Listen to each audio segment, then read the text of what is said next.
Sudhagad education society Pali या संस्थेच्या माध्यमिक व उच्च माध्यमिक विद्यालय कळंबोली येथील इयत्ता 12वीच्या विद्यार्थ्यांसाठी जाणीव सामाजिक सेवा संस्था पनवेल व Sudhagad education society junior college Kalamboli यांच्या संयुक्त विद्यमाने गुरुवार दिनांक 29 ऑगस्ट 2024 रोजी सुधागड विद्यासंकुलच्या प्रशस्त सभागृहात केएम हॉस्पिटलचे डॉक्टर महेश अभ्यंकर मुंबई यांचे स्पर्धा परीक्षाविषयी सुंदर असे मार्गदर्शन घेण्यात आले होते। या व्याख्यान समारंभाच्या अध्यक्ष सुधागड विद्यासंकुलचे प्राचार्य श्री राजेंद्र पालवे सर, या कार्यक्रमाचे प्रमुख अतिथी मार्गदर्शक डॉक्टर महेश अभ्यंकर, जाणीव सामाजिक सेवा संस्थेचे संस्थापक अध्यक्ष श्री विजय गोरेगावकर सर, सुधागड विद्यासंकुलाच्या कार्यालयीन प्रमुख बीना कडू मॅडम, ज्येष्ठ प्राध्यापक श्री जितेंद्र पवार सर आणि इतर मान्यवर मंडळी या कार्यक्रमासाठी उपस्थित होते। सर्व मान्यवरांच्या शुभ हस्ते सदर कार्यक्रमाचे दीप प्रज्वलन व प्रतिमा पूजन करून आरंभ करण्यात आला।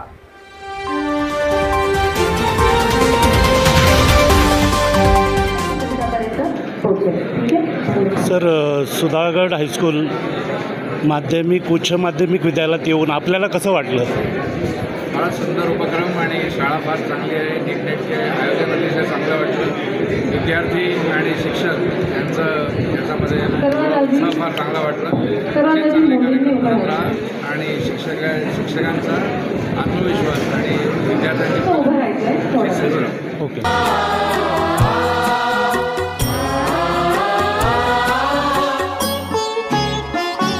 इतनी शक्ति हमें देना दाता, मन का विश्वास कमजोर होना। इतनी शक्ति हमें देना दाता, मन का विश्वास कमजोर होना। हम चले नेक रास्ते पे हमसे भूल कर भी कोई भूल होना। इतनी शक्ति हमें देना दाता, मन का विश्वास कमजोर होना।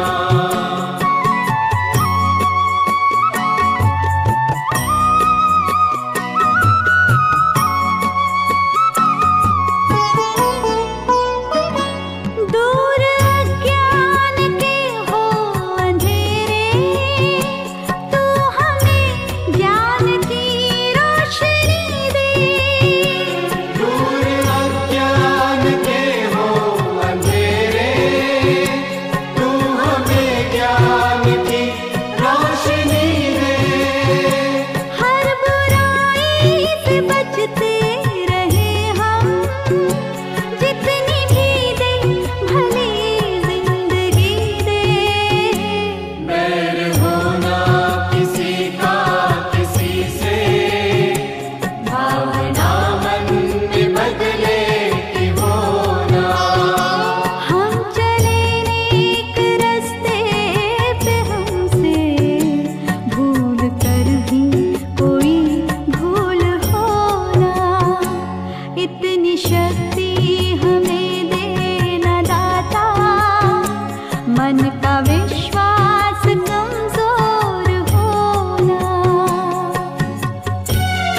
शक्ति हमें देना दाता, मन का विश्वास कमजोर होना।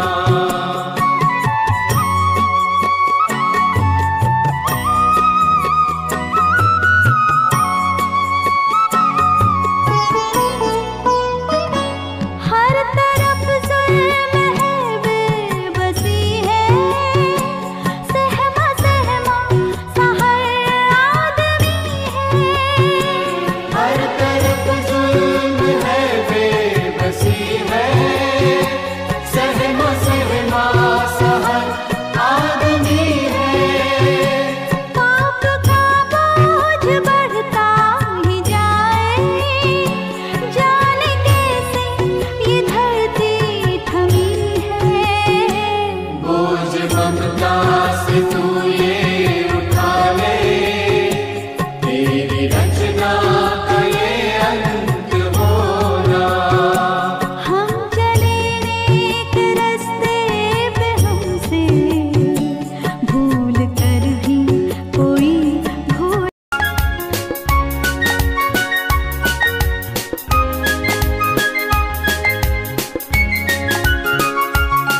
हम होंगे कामयाब, हम होंगे कामयाब, हम होंगे कामयाब एक दिन। ओ मन में है विश्वास, पूरा है विश्वास, हम होंगे कामयाब एक दिन।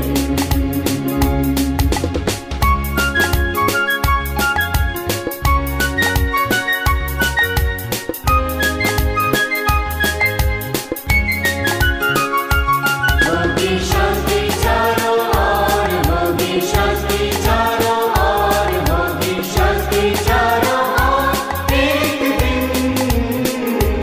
ओ मन में है विश्वास, पूरा है विश्वास, हम होंगे कामयाब एक दिन।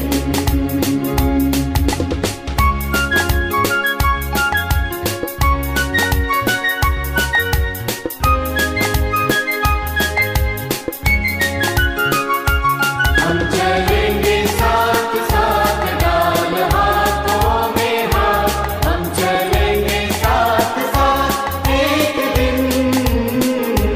ओ मन में है विश्वास, पूरा है विश्वास, हम होंगे कामयाब एक दिन।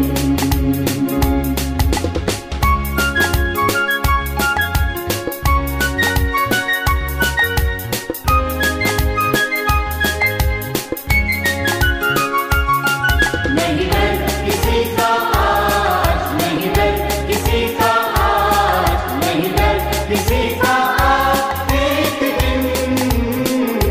ओ मन में है विश्वास, पूरा है विश्वास, हम होंगे कामयाब एक दिन। हम होंगे कामयाब, हम होंगे कामयाब, हम होंगे कामयाब एक दिन।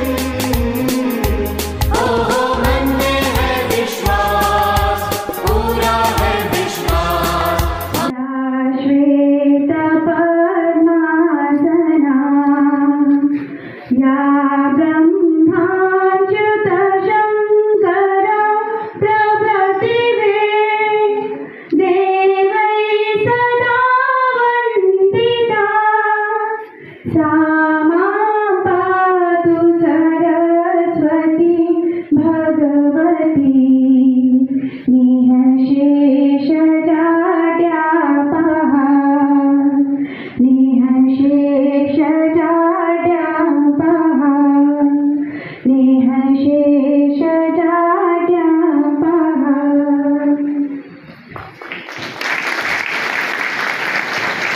धन्यवाद मॅडम. पाहुण्यांच्या आगमनाने शोभे प्रसन्न हृदये, सृजनार्थ स्वागताला आनंद अंतरेचा, शोभे गुलाल भाला झाली प्रसन्न हृदये, सृजनार्थ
झाली प्रसन्न हृदये सृजनार्थ स्वागताला झाली प्रसन्न हृदये सृजनार्थ स्वागताला.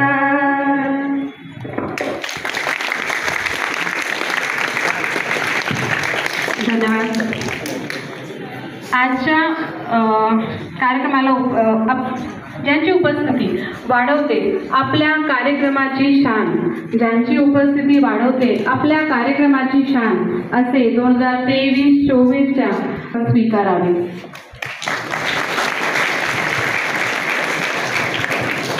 आता माझ्या सहकारी शिक्षिका सौ स्वाती पाटील मॅडम यांनी अध्यक्ष निवडीच्या संदर्भात जी सूचना मांडलेली आहे तर त्या सूचनेसाठी मी विद्यालयातर्फे सर्वानुमते अनुमोदन देत आहे.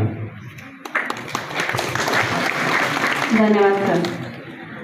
जीवनात यशासाठी नियोजन असावं लागतं, तसंच कार्यक्रमाच्या यशासाठी योग्य ते प्रयोजन असावं लागतं. जाणून घेऊयात आजच्या कार्यक्रमाच्या प्रयोजनाची पार्श्वभूमी म्हणजेच कार्यक्रमाचे प्रास्ताविक सादर करीत आहेत जाणीव सामाजिक सेवा संस्थेचे अध्यक्ष माननीय श्री विजय गोरेगावकर सर. माननीय प्राचार्य पालवे सर, ज्यांच्या मार्गदर्शनासाठी तुम्ही सगळे आतुर झालाय ते डॉक्टर महेश आंबेडकर सर, व्यासपीठावरील इतर मान्यवर, या महाविद्यालयाचे शिक्षक वर्ग, शिक्षकेतर वर्ग, इथे जमलेले तुम्ही माझे विद्यार्थिनी, मैत्रिणी काही पालक उपस्थित आहेत, त्यांचेही स्वागत करतो. त्याचबरोबर माझे जाणीवचे सहकारी, या कार्यक्रमाचे प्रकल्प संचालक आणि आपल्याच कॉलेजचे प्रोफेसर प्राध्यापक संजय पाटील सर, अवधूत गोंधळकर आणि महेश मुद्रा सर. जाणीव सामाजिक सेवा संस्था ही पनवेलमध्ये एक साधारण 2.5 वर्षापूर्वी स्थापन झालेली एक संस्था आहे. पाणी, स्वच्छता, आरोग्य, पर्यावरण आणि शिक्षण ही 4 मेन उद्दिष्ट डोळ्यासमोर ठेवून आम्ही काही ज्यांना या क्षेत्रामध्ये आवड आहे अशा मंडळीने एकत्र ही संस्था सुरू केलेली आहे. या संस्थेमार्फत वेगवेगळे उपक्रम घेतले जातात. शैक्षणिक ध्येयामधला हा एक उपक्रम आहे की नीट आणि जेई या ज्या स्पर्धा परीक्षा आहेत त्याचं मार्गदर्शन आपल्याला व्हावं. तुम्ही खरोखर लकी आहात, कारण तुम्हाला आता तुम्ही या एका महत्त्वाच्या टप्प्यावर असताना तुम्हाला एक सुंदर मार्गदर्शन मिळणार आहे की ज्यामुळे तुमचं पूर्ण आयुष्य इथून पुढे बदलणार आहे.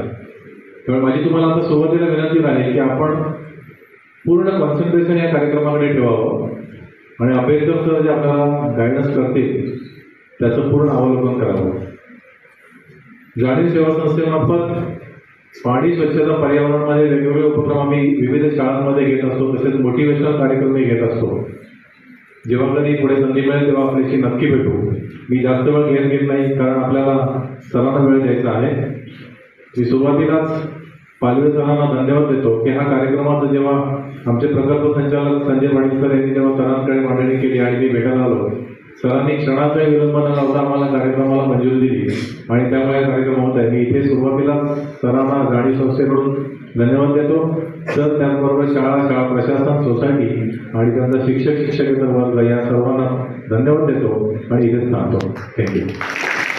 कर्तृत्व ज्यांचे सागराप्रमाणे, ज्ञान ज्यांचे हिमालयाप्रमाणे, फुलला हा सोहळा ज्यांच्या आगमनाने, स्वागत करूया मान्यवरांचे शब्दसुमनांच्या पारिजाताने.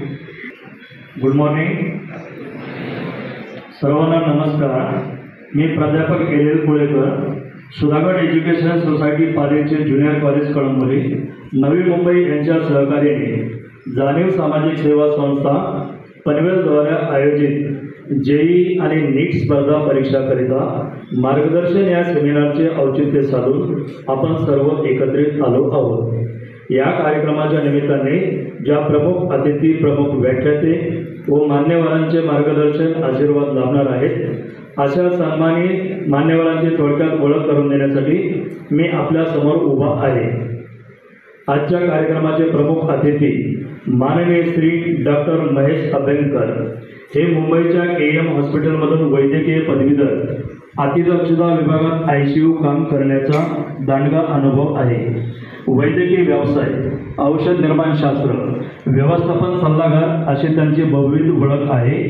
सिप्ला, IPCA, USB या औषध कंपन्यांमध्ये मोठ्या पदावर काम आणि सध्या ग्लोडर्मा या औषध कंपनीचे डायरेक्टर आहेत.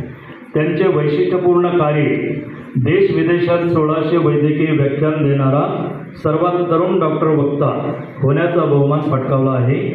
50हून अधिक शोध प्रबंध विविध वैद्यकीय जर्नल्समध्ये प्रकाशित आहेत. त्यांचे प्रशिक्षण क्षेत्र एक उत्तम प्रशिक्षक असून JEE आणि नीटच्या 2500हून अधिक विद्यार्थ्यांना मार्गदर्शन केले. त्यांचे सामाजिक कार्य ग्रंथ तुमच्या दारी मुंबईचे मुख्य असून विद्यावर्धिनी संस्था, राजहंस प्रतिष्ठान, सक्षम फाउंडेशन, आदिवासी विकास, आम्ही स्वावलंबी प्रतिष्ठान अशा 15हून अधिक स्वयंसेवी संस्थांशी ते जोडलेले आहेत. त्यांना नानाविध पुरस्कारांनी सन्मानित करण्यात आले. त्यामध्ये 25हून अधिक पुरस्कार प्राप्त टोपीवाला मानपत्र, डॉक्टर आनंदीबाई गोपाळ पुरस्कार, हेल्थ आयकॉन 2021, राज्यपालांच्या हस्ते कोविड युद्ध 2021 पुरस्कार, समाज गौरव पुरस्कार 2022, विधानसभा अध्यक्षांच्या हस्ते लोकमत 2023 चेंज मेकर पुरस्कार प्रदान करण्यात आला आहे. प्रेरणा चॅरिटेबल ट्रस्ट या महाराष्ट्र गौरव पुरस्कार नुकताच जाहीर झाला आहे. 31 ऑगस्ट रोजी त्या पुरस्काराचे प्रदान केले जाईल. उत्कृष्ट लेखक इमोझिल्स, मनोबल उंचवणाऱ्या कथा, कोविड अनुभवावर आधारित या इंग्रजी आणि मराठी पुस्तकाला वाचकांनी भरभरून दाद दिली.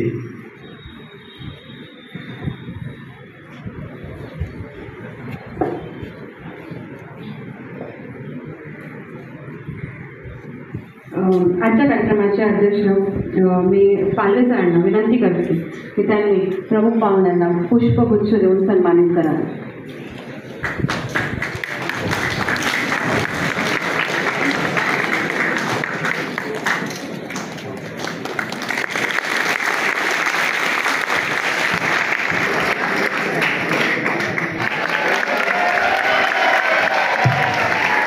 भेटवस्तू श्री संजय पाटील सर देत आहेत.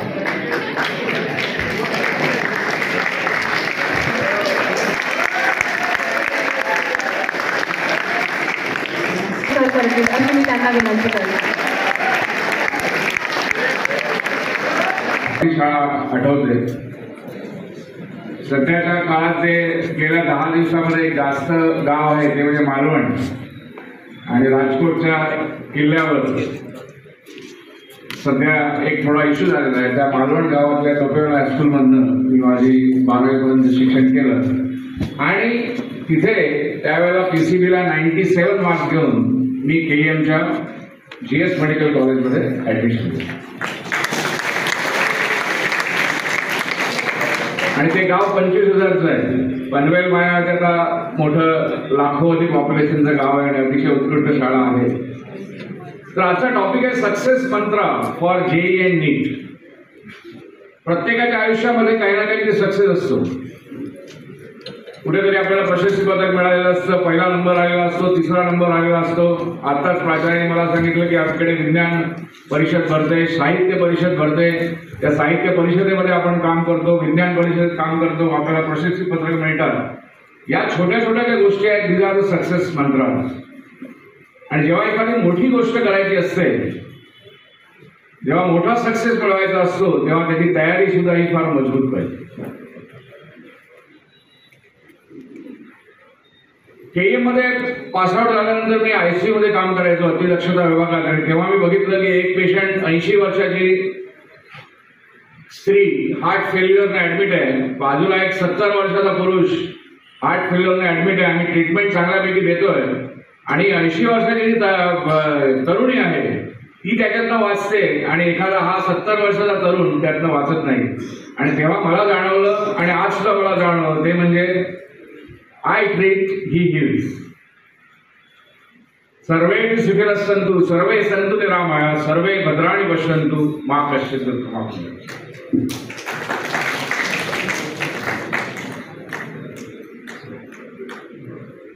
आता इथे मी का उभा आहे, कारण आता गेल्या 1 वर्षामध्ये विविध ठिकाणी जाऊन अशा प्रकारची व्याख्यानं दिलेली आहेत आणि ऑलमोस्ट 25,000, म्हणजे आता आजचा जर आकडा बघितला तर तो 3,000च्या वर जाईल।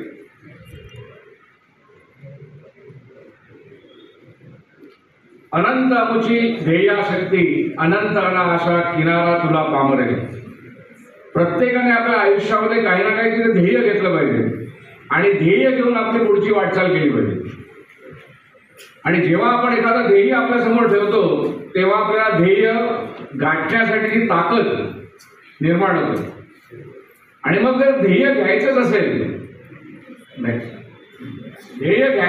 तर ते सर्वात मोठं घ्यायचं आयुष्यामध्ये। थिंक बिग किंवा ड्रीम बिग। म्हणजे जर नीटला किती लोक एंट्री करण्याचा प्रयत्न करणार आहेत? Raise the hands. नीटसाठी किती लोक बसणार आहेत? ओके, तर जर आपल्याला नीटला जर ऍडमिशन घ्यायची असेल तर मग कुठल्या तरी गव्हर्नमेंट हॉस्पिटलमध्ये ऍडमिशन घेण्यापेक्षा महाराष्ट्रातलं नंबर 1 जे GS मेडिकल कॉलेज KEM आहे किंवा भारतातलं नंबर 1 IIMS दिल्ली आहे, अशाच ठिकाणी ऍडमिशन घ्यावी। याला म्हणतात थिंक बिग किंवा ड्रीम बिग। IIT साठी किती लोक तयारी करतायत? ओके, CET साठी किती लोक तयारी करतायत? CET साठी तर IIT साठी जे तयारी करतायत त्यांनी जर उच्च ध्येय घ्यायचं असेल तर IIT मुंबईमध्ये प्रवेश मिळावा। आणि जर CET साठी जे तयारी करत असेल त्यांनी विजेटीला किंवा युनिव्हर्सिटीला केमिकल इंजिनिअरिंग अशा ठिकाणी ऍडमिशन घ्यावी असा विचार करून पुढच्या 1 वर्षामध्ये आपलं ध्येय निश्चित करून त्याच्या मागे लागण्याचा प्रयत्न केला। याचं कारण काय? जेव्हा आपण मोठं ध्येय बघतो तेव्हा ते आपण त्या ध्येयापर्यंत जाऊ शकतो। If you look at Steve Jobs, he was working as a mechanic. एका गॅरेजमध्ये मेकॅनिकचं काम करत होता and then he got a internship into Xerox company and when he entered into Xerox company he realize that there is some technology in the Xerox company which can make him big, and at that time he started dreaming that I will create an instrument which will be held by millions of people in the world. जगातल्या प्रत्येक माणसाच्या हातात मी एखादं उपकरण देण्याचा प्रयत्न करेन आणि त्या ध्येयाने प्रेरित होऊन त्याने आपला मोबाईल लोकांच्या घरी पोहोचवतो। आणि आता दुसरं एक्झाम्पल आहे, एक कुठली संस्था आहे यांची? नारायण मूर्तींची संस्था कुठली? इन्फोसिस। 80च्या दशकामध्ये पटनी कॉम्प्युटर्स मुंबईमध्ये काम करायचे आणि त्यावेळेस त्यांना जाणवलं की आपली फार्मा सेक्टर आहे ते आपलं ग्लोबल होत आहे। तर आता फ्युचर ग्लोबल काय आहे? तर IT मध्ये जर भारताने प्रगती केली तर जगामध्ये भारताचा नाव होईल आणि भारत देश मोठा होईल। तर या उद्देशाने त्यांनी पटनी कॉम्प्युटरचा जॉब सोडला। आपल्या बायकोकडनं 10,000 रुपये उधार घेतले। बायकोचं नाव काय त्यांच्या? सुधा मूर्ती। तर सुधा मूर्तींकडनं त्यांनी 10,000 रुपये घेतले आणि त्यांनी इन्फोसिस नावाची संस्था सुरू केली आणि आज भारतामध्ये ज्या 3-4 टॉप कंपन्या आहेत त्यांच्यामध्ये इन्फोसिस ही टॉप कंपनी आहे आणि ती जगभरामध्ये पोहोचलेली। त्यामुळे if you start dreaming automatically the process will follow. Abdul कलामांनी म्हटलेलं आहे की dream dream and dream, the dream transforms into thoughts and the thoughts leads to action. जेव्हा तुम्ही आपला उद्देश ठरवाल तेव्हा तुमचे विचार तसे होणार आणि विचाराच्या पाठोपाठ तुमचे ऍक्शन्स किंवा काम करण्याची प्रवृत्ती किंवा प्रेरणा ती सुद्धा तशीच होणार। आणि अब्दुल कलामांचं एक दुसरं एक वाक्य आहे, the dream is not what we see while sleeping. बऱ्याच लोकांना वाटतं आपल्याला झोपेत ड्रीम दिसतं, परंतु when you start seeing the dream तुम्हाला झोप लागणार नाही। याचा अर्थ असा आहे की तुम्ही त्या स्वप्नाच्या मागे धावायची जोरदार तयारी करा। आता सर्वात मोठा प्रॉब्लेम काय की आपल्याला कसं मोठं विचार करायचा याचं प्रशिक्षण मिळत नाही. तर याच्यासाठी सर्वात पहिली गोष्ट ती आहे ती म्हणजे फिक्स दॅट गोल. आपल्या घरात फ्रीज जो आहे त्या फ्रीजवर लिहून टाकायचं की I am going to be a part of GS medical college Bombay, or I will be a part of IIT Mumbai, or I will take education in VZI Bombay. तर हे पहिल्यांदा लिहिल्यानंतर काय होतं, ध्येय फिक्स होतं. The other method is that successful students, तुमच्या आजूबाजूला असलेले, तुमच्या 3-4 वर्ष सिनियर असलेले जे लोक ऑलरेडी या प्रोसेसमधून गेलेले आहेत आणि ज्या लोकांनी प्रवेश घेतलेला आहे नीट क्लिअर करून किंवा जेई क्लिअर करून किंवा CET क्लिअर करून, त्यांच्याशी संवाद साधायचा.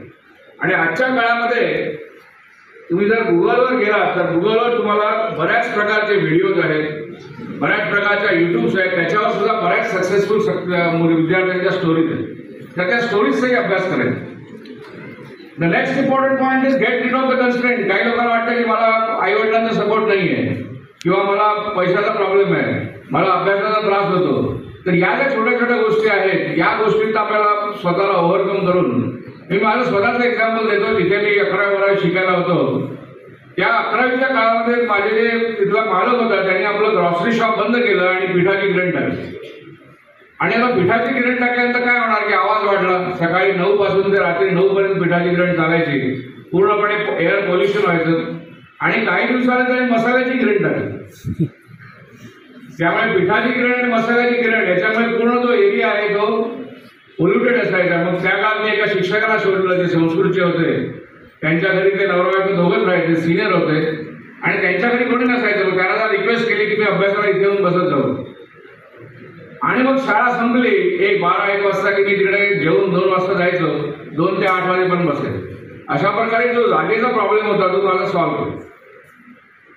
पैशाचा प्रॉब्लेम असेल, आता आजच्या काळामध्ये एवढे लोनची फॅसिलिटी अवेलेबल आहे तर if you approach the bank आपल्याला तोही त्रास नसतो.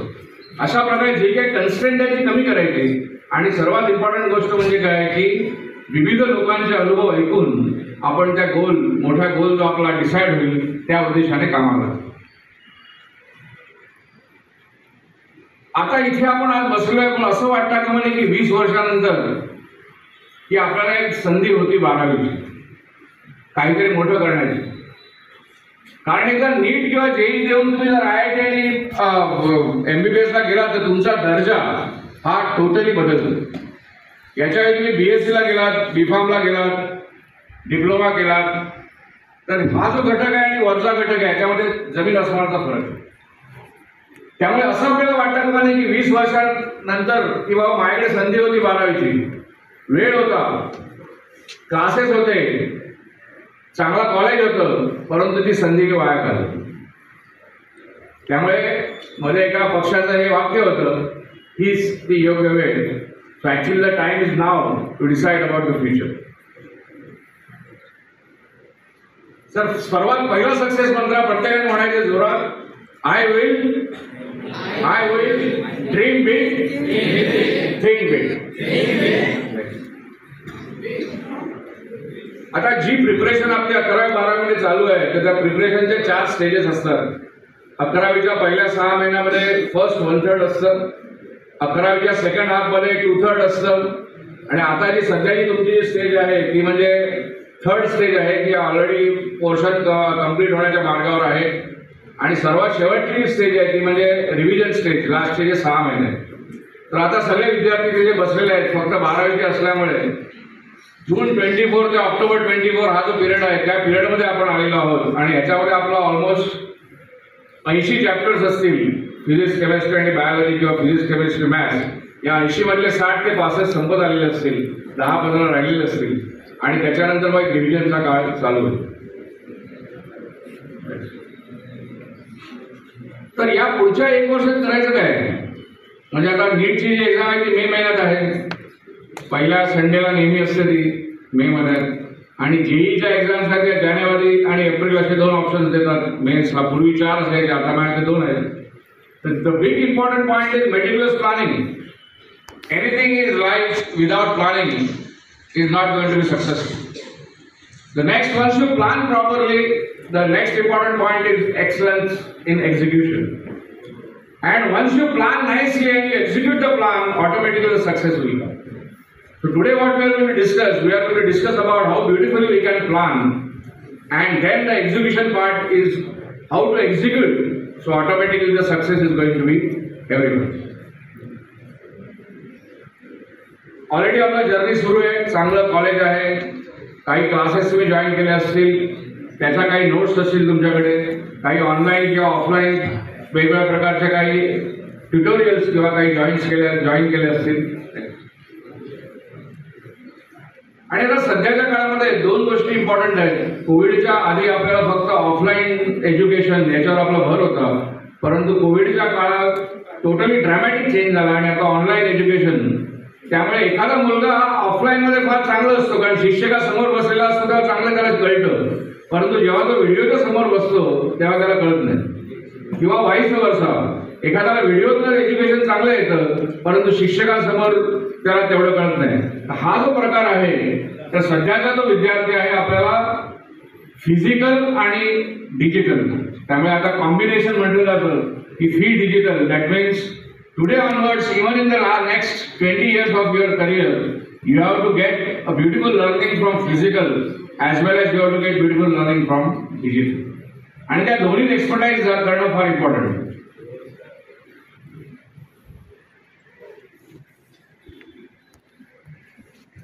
इथे शिकवणारे शिक्षक जे आहेत आणि मुख्याध्यापकाला आदर्श पुरस्कार मिळालेला आहे, असंख्य शिक्षक जे आहेत ते सुद्धा आदर्शवत काम करत आहेत. परंतु सर्वात महत्त्वाची गोष्ट काय, एखाद्या कॉलेजमध्ये आपण जातो किंवा एखाद्या क्लासमध्ये आपण जातो, त्या कॉलेज किंवा क्लासमधून आपण सर्वात किती चांगल्या गोष्टी घेऊ शकतो. म्हणजे अशी एक सुंदर स्टोरी आहे, ते म्हणजे पाण्याचा थेंब हा जर तव्यावर पडला तर त्याची वाफ होऊन जाते. तोच पाण्याचा थेंब एका कमळ दलावर पडला तर तो तसाच राहतो. आणि हाच पाण्याचा थेंब जेव्हा एका शिंपल्यामध्ये जातो, त्या शिंपल्यातनं मोती निर्माण होतो. पाण्याचा थेंब तोच आहे, शिक्षक तोच आहे, परंतु या शिक्षकाकडनं आपण किती जास्त घ्यायचं हे त्या विद्यार्थ्यावर अवलंबून असतं. आणि ही सर्वात महत्वाची गोष्ट आहे, कारण शिक्षकांच्या बाबतीमध्ये ते स्वतःच द्यायला चालले असतात. शिक्षकांचं पॅकेज काही लोक विचारतात किती आहे शिक्षकांचं पॅकेज, मी म्हणतो 100 कोटी. कारण त्यांनी आतापर्यंत जे 1000 विद्यार्थी डेव्हलप केले, त्या 1000 विद्यार्थ्यांचं जे पॅकेज आहे ते त्या शिक्षकांचं पॅकेज.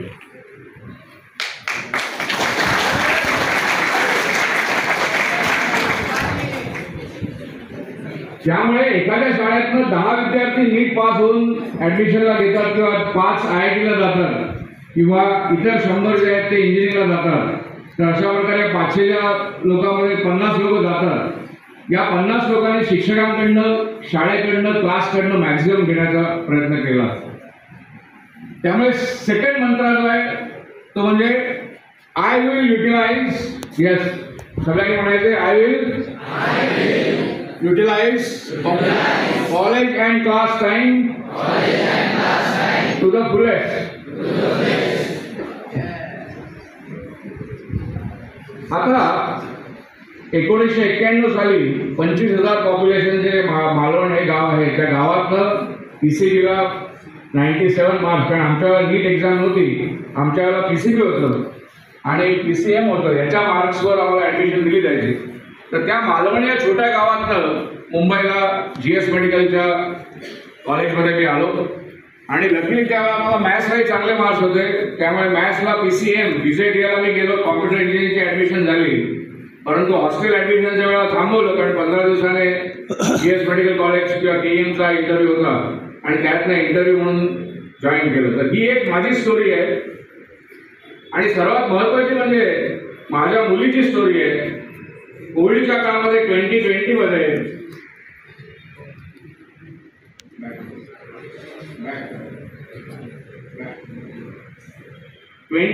मध्ये माझी मुलगी, आम्ही आता सध्या गोरेगावला राहतो, तर गोरेगावमध्ये तिने त्या काळामध्ये नीट क्रॅक मारून 663 मार्क्स घेऊन तिने सुद्धा GS मेडिकल KEमध्ये ऍडमिशन केलं.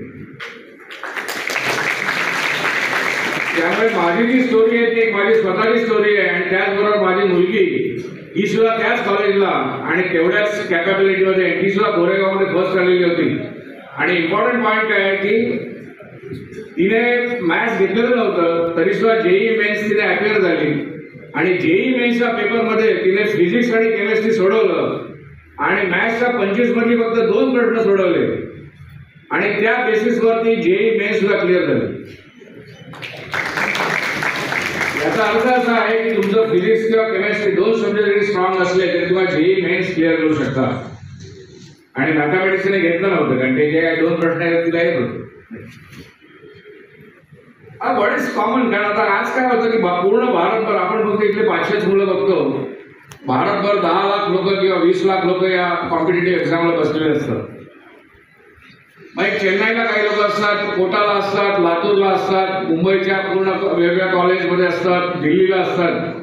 तर या 20 लाख लोकांच्या कॉम्पिटिशनमधनं आपल्याला पुढे जायचं असतं. आजपासून त्या एक्झाम पर्यंत या सगळ्यांकडे एकच गोष्ट कॉमन आहे ती म्हणजे टाइम. प्रत्येक विद्यार्थी जो बसणार आहे त्याला टाइम हा एकच फॅक्टर कॉमन आहे. त्यामुळे time is the best resource. आता तुमचा दिवसभराचा शेड्यूल जर बघितलं तर आपल्याकडे 24 तास असतात, त्यातले 6 तासाची झोप. किती लोक 6 पेक्षा जास्त झोपतात? Okay, good. त्याच्यानंतर एक 2-1 तास आपल्याला मॉर्निंग आवर्स काही हे करण्यासाठी जेवण खाण 3 तास 4 तास आपल्याला घ्यायला लागतं. ते 2 तास गेले. 1 तास ब्रेकफास्ट, ट्रॅव्हल, शाळेत कॉलेजमधनं क्लासमधनं येण्यासाठी. तर ओव्हरऑल उरलेले तास आहेत ते 15 तास आहेत. आता आज पूर्ण भारतामध्ये जे 20 लाख लोक नीटसाठी आणि 10 लाख लोक जेईई मेन्ससाठी बसणार आहेत त्या सगळ्यांकडे 15 तास आजपासून एक्झाम पर्यंत. आता सर्वात महत्वाची गोष्ट काय, या 15 तासातले किती तास आपण युटिलाइज करतो. Because time is the best resource. How best we can utilize the time which is there. कारण अल्टिमेटली आपल्याला काहीतरी मोठं करायचं असेल तर जे काय रिसोर्स आलेला आहे तो रिसोर्सचं मॅक्सिमम युटिलायझेशन झालं पाहिजे. आणि जर टाइमचा बेस्ट रिसोर्स वापरायचा असेल तर you can join a club called as 5 AM club. 5 AM club means सकाळी 5 वाजता उठायचं. कारण सकाळचा 5 ते 7 हा वेळ आहे, 2 तासाचा अतिशय सुंदर वेळ आहे. आणि त्या 2 तासामध्ये आपल्याला जो आपण अभ्यास करतो तो संध्याकाळी करायला 4 तास लागतात. आणि याचं कारण जे मेडिकल कारण आहे ते म्हणजे सिम्पॅथॅटिक आणि पॅरासिम्पॅथॅटिक सिस्टीम. दिवसभरामध्ये सिम्पॅथॅटिक ओव्हर ऍक्टिव्हिटी असते आणि रात्री पॅरासिम्पॅथॅटिक ओव्हर ऍक्टिव्हिटी असते. त्यामुळे हार्ट रेट जास्त असतो, थोडं ब्लड प्रेशर जास्त असतं, एनर्जी असते, उत्साह असतो, ऊर्जा असते. आणि पॅरासिम्पॅथॅटिक ऍक्टिव्ह झाली की पॅरासिम्पॅथॅटिक ही शांत, थंड, आराम, थोडासा हार्ट रेट कमी, थोडासा ब्लड प्रेशर कमी, झोप, अशा प्रकारची. जर तुम्ही रात्री अभ्यास करायला लागलात तर तुम्ही सिम्पॅथॅटिक पुश करताय, पॅरासिम्पॅथॅटिक थांबवून. आणि it is against a biological clock. माझ्या आईने ज्यावेळेला 5चा गजर लावायची आणि एकच वाक्य म्हणायची, महेश चहा ठेवलाय, आणि लगेच मी उठायचो. आणि माझ्या विल पॉवर एवढी होती की पूर्ण 2 वर्षामध्ये मी तो चहा ओतू दिला नाही. आणि मी सुद्धा लगेच उठायचो आणि चहा समोर करायचो. तर माझ्या मुलीच्या बाबतीत सुद्धा तिला आवडायचं म्हणजे 5 AM club. She was also member of 5 AM club. मग त्यावेळेला मी 5चा गजर लावायचो. मी ऍक्च्युली खूपच प्रोएक्टिव्ह आहे त्यामुळे मी 4:50चा गजर लावायचो. 4:50चा गजर लावायचो, चहा ठेवायचो, 5 वाजेला उठवायचो. आणि ती चहा प्यायला लागलेली सुरुवात झाली, बसल्यानंतर 10 मिनिटांनी जायचो. म्हणजे आईपेक्षा थोडं पुढारलेलं होतो. 10-15 मिनिटं जायचो आणि मग झोपायचो. आणि पूर्ण 2 वर्ष 5 AM क्लब शी एन्जॉय. आणि त्याच्यामुळे जे आपल्याला 12 तास, 14 तास, 15 तास मिळतात त्या 15 तासातले मॅक्झिमम तास आपण वापरू शकतो. आणि सध्या 12मध्ये पोहोचलेला तर माझ्या मताप्रमाणे ऍटलिस्ट या 15तले 12 तास या अभ्यासासाठी वापरलेच पाहिजे. कारण तिथे 20 लाख लोक बसले आहेत ते वापरत आहेत. आणि तुम्ही ते जर वापरले नाही तर अपेक्षित रिझल्ट जे आहेत ते येणं शक्य नाही. दुसरा इम्पॉर्टंट गोष्ट आहे स्टॉप वेस्टिंग द टाइम. म्हणजे 15 तासामध्ये एक गोष्ट अशी आहे की अभ्यास करायचा, दुसरी गोष्ट की जो वेळ आहे तो वेळ फुकटी घालवायचा नाही. कारण जर तुम्ही 2 तास अभ्यास केला आणि 1 तास ब्रेक घेतला, 3 तास अभ्यास केला, 2 तास ब्रेक घेतला, तुम्ही ब्रेक टाइम मध्ये ऍक्च्युली तुमचा टाइम युटिलिटी कमी झाली ओव्हरऑल तुमच्या 14 किंवा 15 तासामध्ये. त्यामुळे सध्याच्या काळामध्ये टीव्ही असेल, मोबाईल असेल, व्हॉट्सॲप, इन्स्टा असेल, ट्विटर असेल, फेसबुक असेल, या सगळ्या ज्या एका वर्षासाठी स्वतःवर कंट्रोल ठेवायचा. कारण जर तुम्हाला काहीतरी मोठं करायचं असेल तर आपल्याला काही ना काहीतरी कंट्रोलमध्ये आणलंच पाहिजे. माझ्या आई वडिलांनी आमच्या काळामध्ये टीव्ही बंद ठेवलेला. जेव्हा मी घरात यायचो तेव्हा टीव्ही बंद असायचा. मी जेव्हा बाहेर जाईन किंवा क्लासला जाईन कॉलेजला जाईल तेव्हा ते टीव्ही बघायचे. आणि तोच सुद्धा भाग मी सुद्धा IPLचा फॅन आहे, परंतु माझ्या मुलीच्या 11-12च्या काळामध्ये मी टीव्ही बंद ठेवलेला. आणि सर्वात इम्पॉर्टंट प्रॉब्लेम आहे मोबाईलचं अट्रॅक्शन. कारण जर आपण चॅटिंगमध्ये राहिलो आणि इन्स्टाला आपण लाईक केलं की नाही हे बघत राहिलो तर त्यानंतर आपल्याला डेव्हिएशन होण्याचे चान्सेस असतात. आता बर्थडे, आता मी तिथे राहतो ते 100 फ्लॅट्स आहेत. त्या माझ्या मुलीच्या 15 मैत्रिणी तिथे राहतात. ते 15 जणांचे बर्थडे येणारच आहेत त्या काळात 12वीमध्ये. तर जर आपण बर्थडेला गेलो आणि तिथे 4 तास वाया घालवले तर अशा 15 बर्थडेमध्ये 60 तास जाणार ते परत बरं. कारण त्या मैत्रिणी आहेत त्या काहीतरी आर्ट्स करतायत, कॉमर्स करतायत, त्यांचं काहीतरी वेगळे करिअर ऑप्शन्स आहेत. आणि आपलं करिअर ऑप्शन नीट आहे, JEE आहे किंवा CET आहे. तर आपण वेगळ्या पद्धतीने विचार केला पाहिजे. त्यामुळे मग मी आयडिया काय केलेली की मैत्रिणीला सांगून ठेवायची केक काटायचं टायमिंग काय आहे. बरोबर 8 वाजता 10 मिनिटं आधी पोचायचं, केक कापायचा, गिफ्ट द्यायची, रिटर्न गिफ्ट द्यायची, परत यायचं. त्यामुळे 4 तासापैकी फक्त अर्धा तासामध्ये ती गोष्ट व्हायची आणि 3.5 तास वाचायची. हॉटेलिंग असेल, लग्न समारंभ असतील, या सगळ्या गोष्टी टाळायच्या. आणि हा फोटो मुद्दामून ठेवलेला आहे कारण हा जो मोबाईल आहे तो माझ्या मुलीने वापरला थँक्स टू नोकिया. आणि त्याच्यामध्ये बाकी काही गोष्टी ठेवत्या. आणि माझ्या जे काय क्लासेस किंवा कॉलेजचे सगळे निरोप असायचे ते माझ्या बायकोच्या मोबाईलवर असायचे. आणि नोट्स वगैरे सगळ्या एक्सचेंज बायकोच्या मोबाईलवर व्हायच्या. परंतु हे तिचं डेडिकेशन बघून तिला सांगितलेलं होतं की ज्या दिवशी नीटची एक्झाम होईल त्या दिवशी संध्याकाळी बाजारात जाऊन त्या बाजारामध्ये सर्वात त्यावेळेचा हायएस्ट मोबाईल जो असेल किमतीचा तो विकत घेऊन देणार.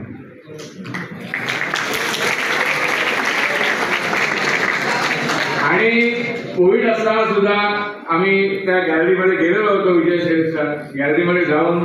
फक्त आता कसं होतं तिला या मोबाईलची सवय होती त्यामुळे तिला मोठा मोबाईल काही घेतला नाही, परंतु तिला आवडीचा जो चांगला मोबाईल होता तो तिने घेतला. सो द नेक्स्ट सक्सेस मंत्र आहे जोरात म्हणायचं I will study 12 hours a day from today onwards till the final date of exam.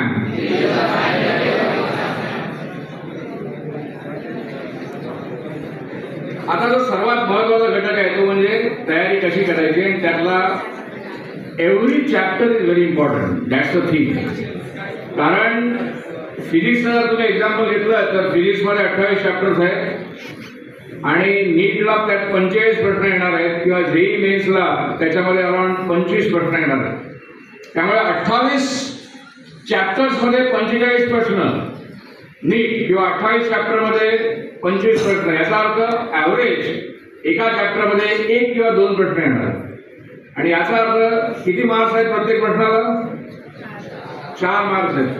त्यामुळे त्या चॅप्टरच्या 1 किंवा 2 प्रश्नाला 4 किंवा 8 मार्क्स. त्यामुळे एकदा तुम्ही कुठलाही चॅप्टर केलात, मॅग्नेटिझमचा चॅप्टर कम्प्लीट केलात आणि तो मॅग्नेटिझम चॅप्टर तुम्हाला फार सुंदर आला तर त्या मॅग्नेटिझम चॅप्टर जर तुला अतिशय उत्कृष्टरित्या आला तर तुम्हाला 8 मार्क फायनल एक्झामचे पक्के झाले. तर अशा प्रकारे प्रत्येक चॅप्टरला जेव्हा आपण अप्रोच करतो तेव्हा असा विचार करायचा की हा चॅप्टर मला फायनल एक्झाम मध्ये 8 मार्क देणार आहे. त्यामुळे जेव्हा आपण त्या चॅप्टरची तयारी करतो, इलेक्ट्रोकेमिस्ट्री असेल तर इलेक्ट्रोकेमिस्ट्री जेव्हा तयार करतो तर इलेक्ट्रोकेमिस्ट्री हा फायनल एक्झामला 8 मार्क देणार. सध्या कुठला चॅप्टर चालू आहे? फिजिक्स मध्ये. ओके. केमिस्ट्री. तर हा जो चॅप्टर चालू आहे या चॅप्टरला फायनल एक्झामला 8 मार्क मिळणार. त्यामुळे तयारी करताना तो आपला उद्देश तो तसाच पाहिजे. चॅप्टर हे बदलत असतात. आता सध्या किती आहेत मला माहिती नाही, तर फिजिक्सला माझ्या 28 आहेत, केमिस्ट्रीला 21 आहेत, मॅथ्स किंवा बायोलॉजीला 30-32 असतील, तर हे टोटल आय थिंक 80 चॅप्टर आहेत. आणि माझ्या मुलीच्या वेळेला हे चॅप्टर होते 98. 30 फिजिक्स, 30 केमिस्ट्री अँड 38 बायोलॉजी. तर आता सध्याचा जो स्कोर आहे तो हाय स्कोर का आलाय तर बऱ्याच लोकांना वाटतं की स्कॅम बिम झालं त्यामुळे हाय स्कोर आला आहे, पण तो स्कॅम वगैरे झाला त्याचा इम्पॅक्ट जो आहे तो फार कमी आहे. जो इम्पॅक्ट जो आहे तो 98 चॅप्टर जे होते ते फक्त 80च केले. 98 चॅप्टर माझ्या मुलीच्या वेळेला होते, त्यामुळे तिचा जो 660 स्कोर होता आणि आजचा 660, कारण 80 फक्त काय ना चॅप्टर्स. तुम्हाला चॅप्टर एवढे कमी मिळाल्यानंतर scope of marks going to increase. तुम्हाला एक फायदा झालेला आहे कारण त्यांनी चॅप्टर्स कमी केलेला आहे आणि हे चॅप्टर डिसेंबरपर्यंत बदलत राहते. त्याबद्दल लक्ष ठेवायचं शेवटी किती चॅप्टर्स आहेत आणि नॉर्मली जे वाढणार नाहीत कमीच होणार जर झाले तर. सध्या माझ्याकडे अराउंड 80 चॅप्टर्स आहेत. तुम्ही टीचर्स कॅन टेल की how many chapters are there, पण रफली माझ्याकडे 80 आहेत. ऑलमोस्ट 18 चॅप्टर कमी आहेत. आता चॅप्टर कसं करायचं? सर्वात पहिलं थिअरी टीचर्सकडनं ऐकायची, व्हिडिओज बघायचे, ऑनलाईन काही सिरीज लावलेली असेल तर ते बघायचं. त्याच्यानंतर एका चॅप्टरचे 8 ते 10 सब टॉपिक असतात. प्रत्येक सब टॉपिक तयार करायचा आणि त्या सब टॉपिकवरचे MCQ सुरू करायचे. MCQ मध्ये जसं तुम्ही तयारी करता तेव्हा लक्षात येतं की मला थिअरी अजून कळली नाहीये. Again you go back to theory, again revise the theory, come back, MCQचे पॅटर्न बघा. असं करत करत MCQचा कॉन्फिडन्स आणत सर्वात शेवटी त्या चॅप्टरच्या MCQवर कॉन्फिडन्स आणणं म्हणजे तो चॅप्टर झाला. 10वी पर्यंतचा जो अभ्यास होता ना तो शेवटच्या 1 महिन्यात करायचा. मी तर पूर्ण आयुष्यभर 10वी पर्यंत शेवटच्या 1 महिन्यात अभ्यास करायचा आणि पहिला यायचा. परंतु 11वी 12वीचा पॅटर्न हा वेगळा आहे. शेवटच्या 1 महिन्यात MCQ करून तुम्हाला MCQ काही समजणार नाही. त्यामुळे सातत्याने अभ्यास करणे आवश्यक आहे. आणि चॅप्टर मला कळला असं जेव्हा तुम्ही म्हणता तेव्हा त्या चॅप्टरचे MCQज मला फार चांगले येतात आणि त्या MCQच्या एक्झाममध्ये मला फार चांगले मार्क्स मिळतात. तिथे तो चॅप्टर समजतो. बरं आपल्याला वाटतं की त्याला इलेक्ट्रोकेमिस्ट्री येते, पण त्या इलेक्ट्रोकेमिस्ट्री या चॅप्टरच्या टेस्टला मला किती मार्क्स मिळाले फायनल, दॅट डिटरमाइन्स वेदर मला इलेक्ट्रोकेमिस्ट्री समजलेलं आहे की नाही. कारण MCQ is the final exam. Whether you know theory or how much theory you do no, it is not going to be bothered much. आता तुम्ही काय करायचंय? ऑलरेडी एक 60 चॅप्टर संपलेले आहेत. किती चॅप्टर झाले टोटल 80तले? आतापर्यंत किती चॅप्टर संपले? त्याचे ॲव्हरेज 60 संपलेले असतील तर या 60 चॅप्टरचं असं टेबल बनवायचं आज घरी गेल्या स्पेशली जे पालक काही बसलेले असतील की या 60 चॅप्टरमध्ये फिजिक्समध्ये गुड मला किती येतात, ॲव्हरेज मला ठीक ठीक येतात आणि पुअर म्हणजे मला अजून काही कळलं नाही. पाठातले 20 चॅप्टर हे गुड आहेत, 20 ॲव्हरेज आहेत आणि 20 जे आहेत ते पुअर आहेत. आणि याचा अर्थ असा आहे की तुमचे 20 चॅप्टर चांगले आहेत त्यामुळे 20 multiplied by around 1 or 2 questions, त्यामुळे तुमचे 30-40 क्वेश्चन्स हे आता रेडी झालेले फायनल एक्झामचे. कारण तुमचे 20 चॅप्टर चांगले. त्यामुळे एक 1/4 प्रिपरेशन झालेली आहे. अजून आपल्याला 1 वर्ष आहे. आणि या पुढच्या 4 महिन्याचं कॅलेंडर कसं असेल तर प्रत्येक आठवड्याला एक नवीन चॅप्टर, एक जुना चॅप्टर जो पुअर कॅटेगरीतला आहे की जो आपल्याला समजला नाहीये, त्याच्यामध्ये आपल्याला फार कमी मार्क्स पडलेले होते, तो चॅप्टर आपण अर्धवट केलेला आहे. आणि तिसरा एक चॅप्टर म्हणजे relatively good and average chapter. तर या कॉम्बिनेशनमध्ये एक टाइम टेबल प्रॉपरली बनवून कॅलेंडरायझेशन करून या पुढच्या 4 महिन्यामध्ये, कारण आठवड्याचा कमी राहिलेला आहे, सप्टेंबर, ऑक्टोबर, नोव्हेंबर, डिसेंबर 4 महिने जर तुम्ही घेतले तर आपल्याकडे 16 आठवडे आहेत आणि 16 आठवड्यामध्ये आपल्याला प्रिपरेशन ही करायची आहे. कारण एक्झाम्सची प्रिपरेशन हळूहळू सुरू होईल. त्यात मध्येच एक 12वीची एक्झाम सुद्धा येईल. त्यामुळे तो जो 1 महिना आहे तो वर खाली होणार आहे. नाही तर कॅलेंडर कसं बनवायचं? किती लोक कॅलेंडर बनवतात? Raise hands. कॅलेंडर कोण बनवतात आणि फ्रीजवर लावतात?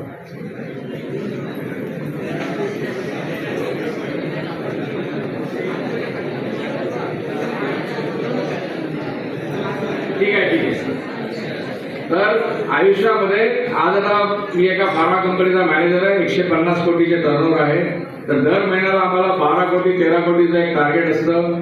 त्याचं पूर्णपणे प्लॅनिंग करायला लागतं. ते पूर्ण भारतामध्ये कुठल्या राज्यामध्ये किती होईल, किती माणूस किती करेल, याला सगळं प्लॅनिंग म्हटलं जातं.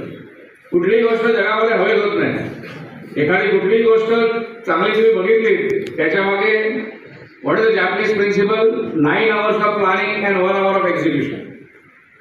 त्यामुळे चांगल्या प्रकारे प्लॅनिंग केलं. जर तुम्हाला या पोर्शन संपवायचा असेल, ऑलरेडी 60 चॅप्टर झालेत आणि 20 चॅप्टर आहेत, तर हा पोर्शन तुम्हाला पुढच्या 4 महिन्यामध्ये संपवायचा असेल तर कॅलेंडरायझेशन फार इम्पॉर्टंट आहे. आणि त्याच्यामध्ये डेट वाईज मी आणि माझी मुलगी शनिवारी रात्री बसायचो आणि Sunday to Saturday time table बनवायचं. त्याच्यामध्ये काही चॅप्टरची नावं लिहिलेली असायची. जर आता इलेक्ट्रोकेमिस्ट्री तुम्हाला संपवायचं आहे तर इलेक्ट्रोकेमिस्ट्री सायमल्टेनियसली मॅग्नेटिझम संपवायचं आहे तर इलेक्ट्रोकेमिस्ट्री आणि मॅग्नेटिझम असं कॉम्बिनेशन 4 दिवस लिहिलं आणि मग एखादा बाहेरचा चॅप्टर टाकला.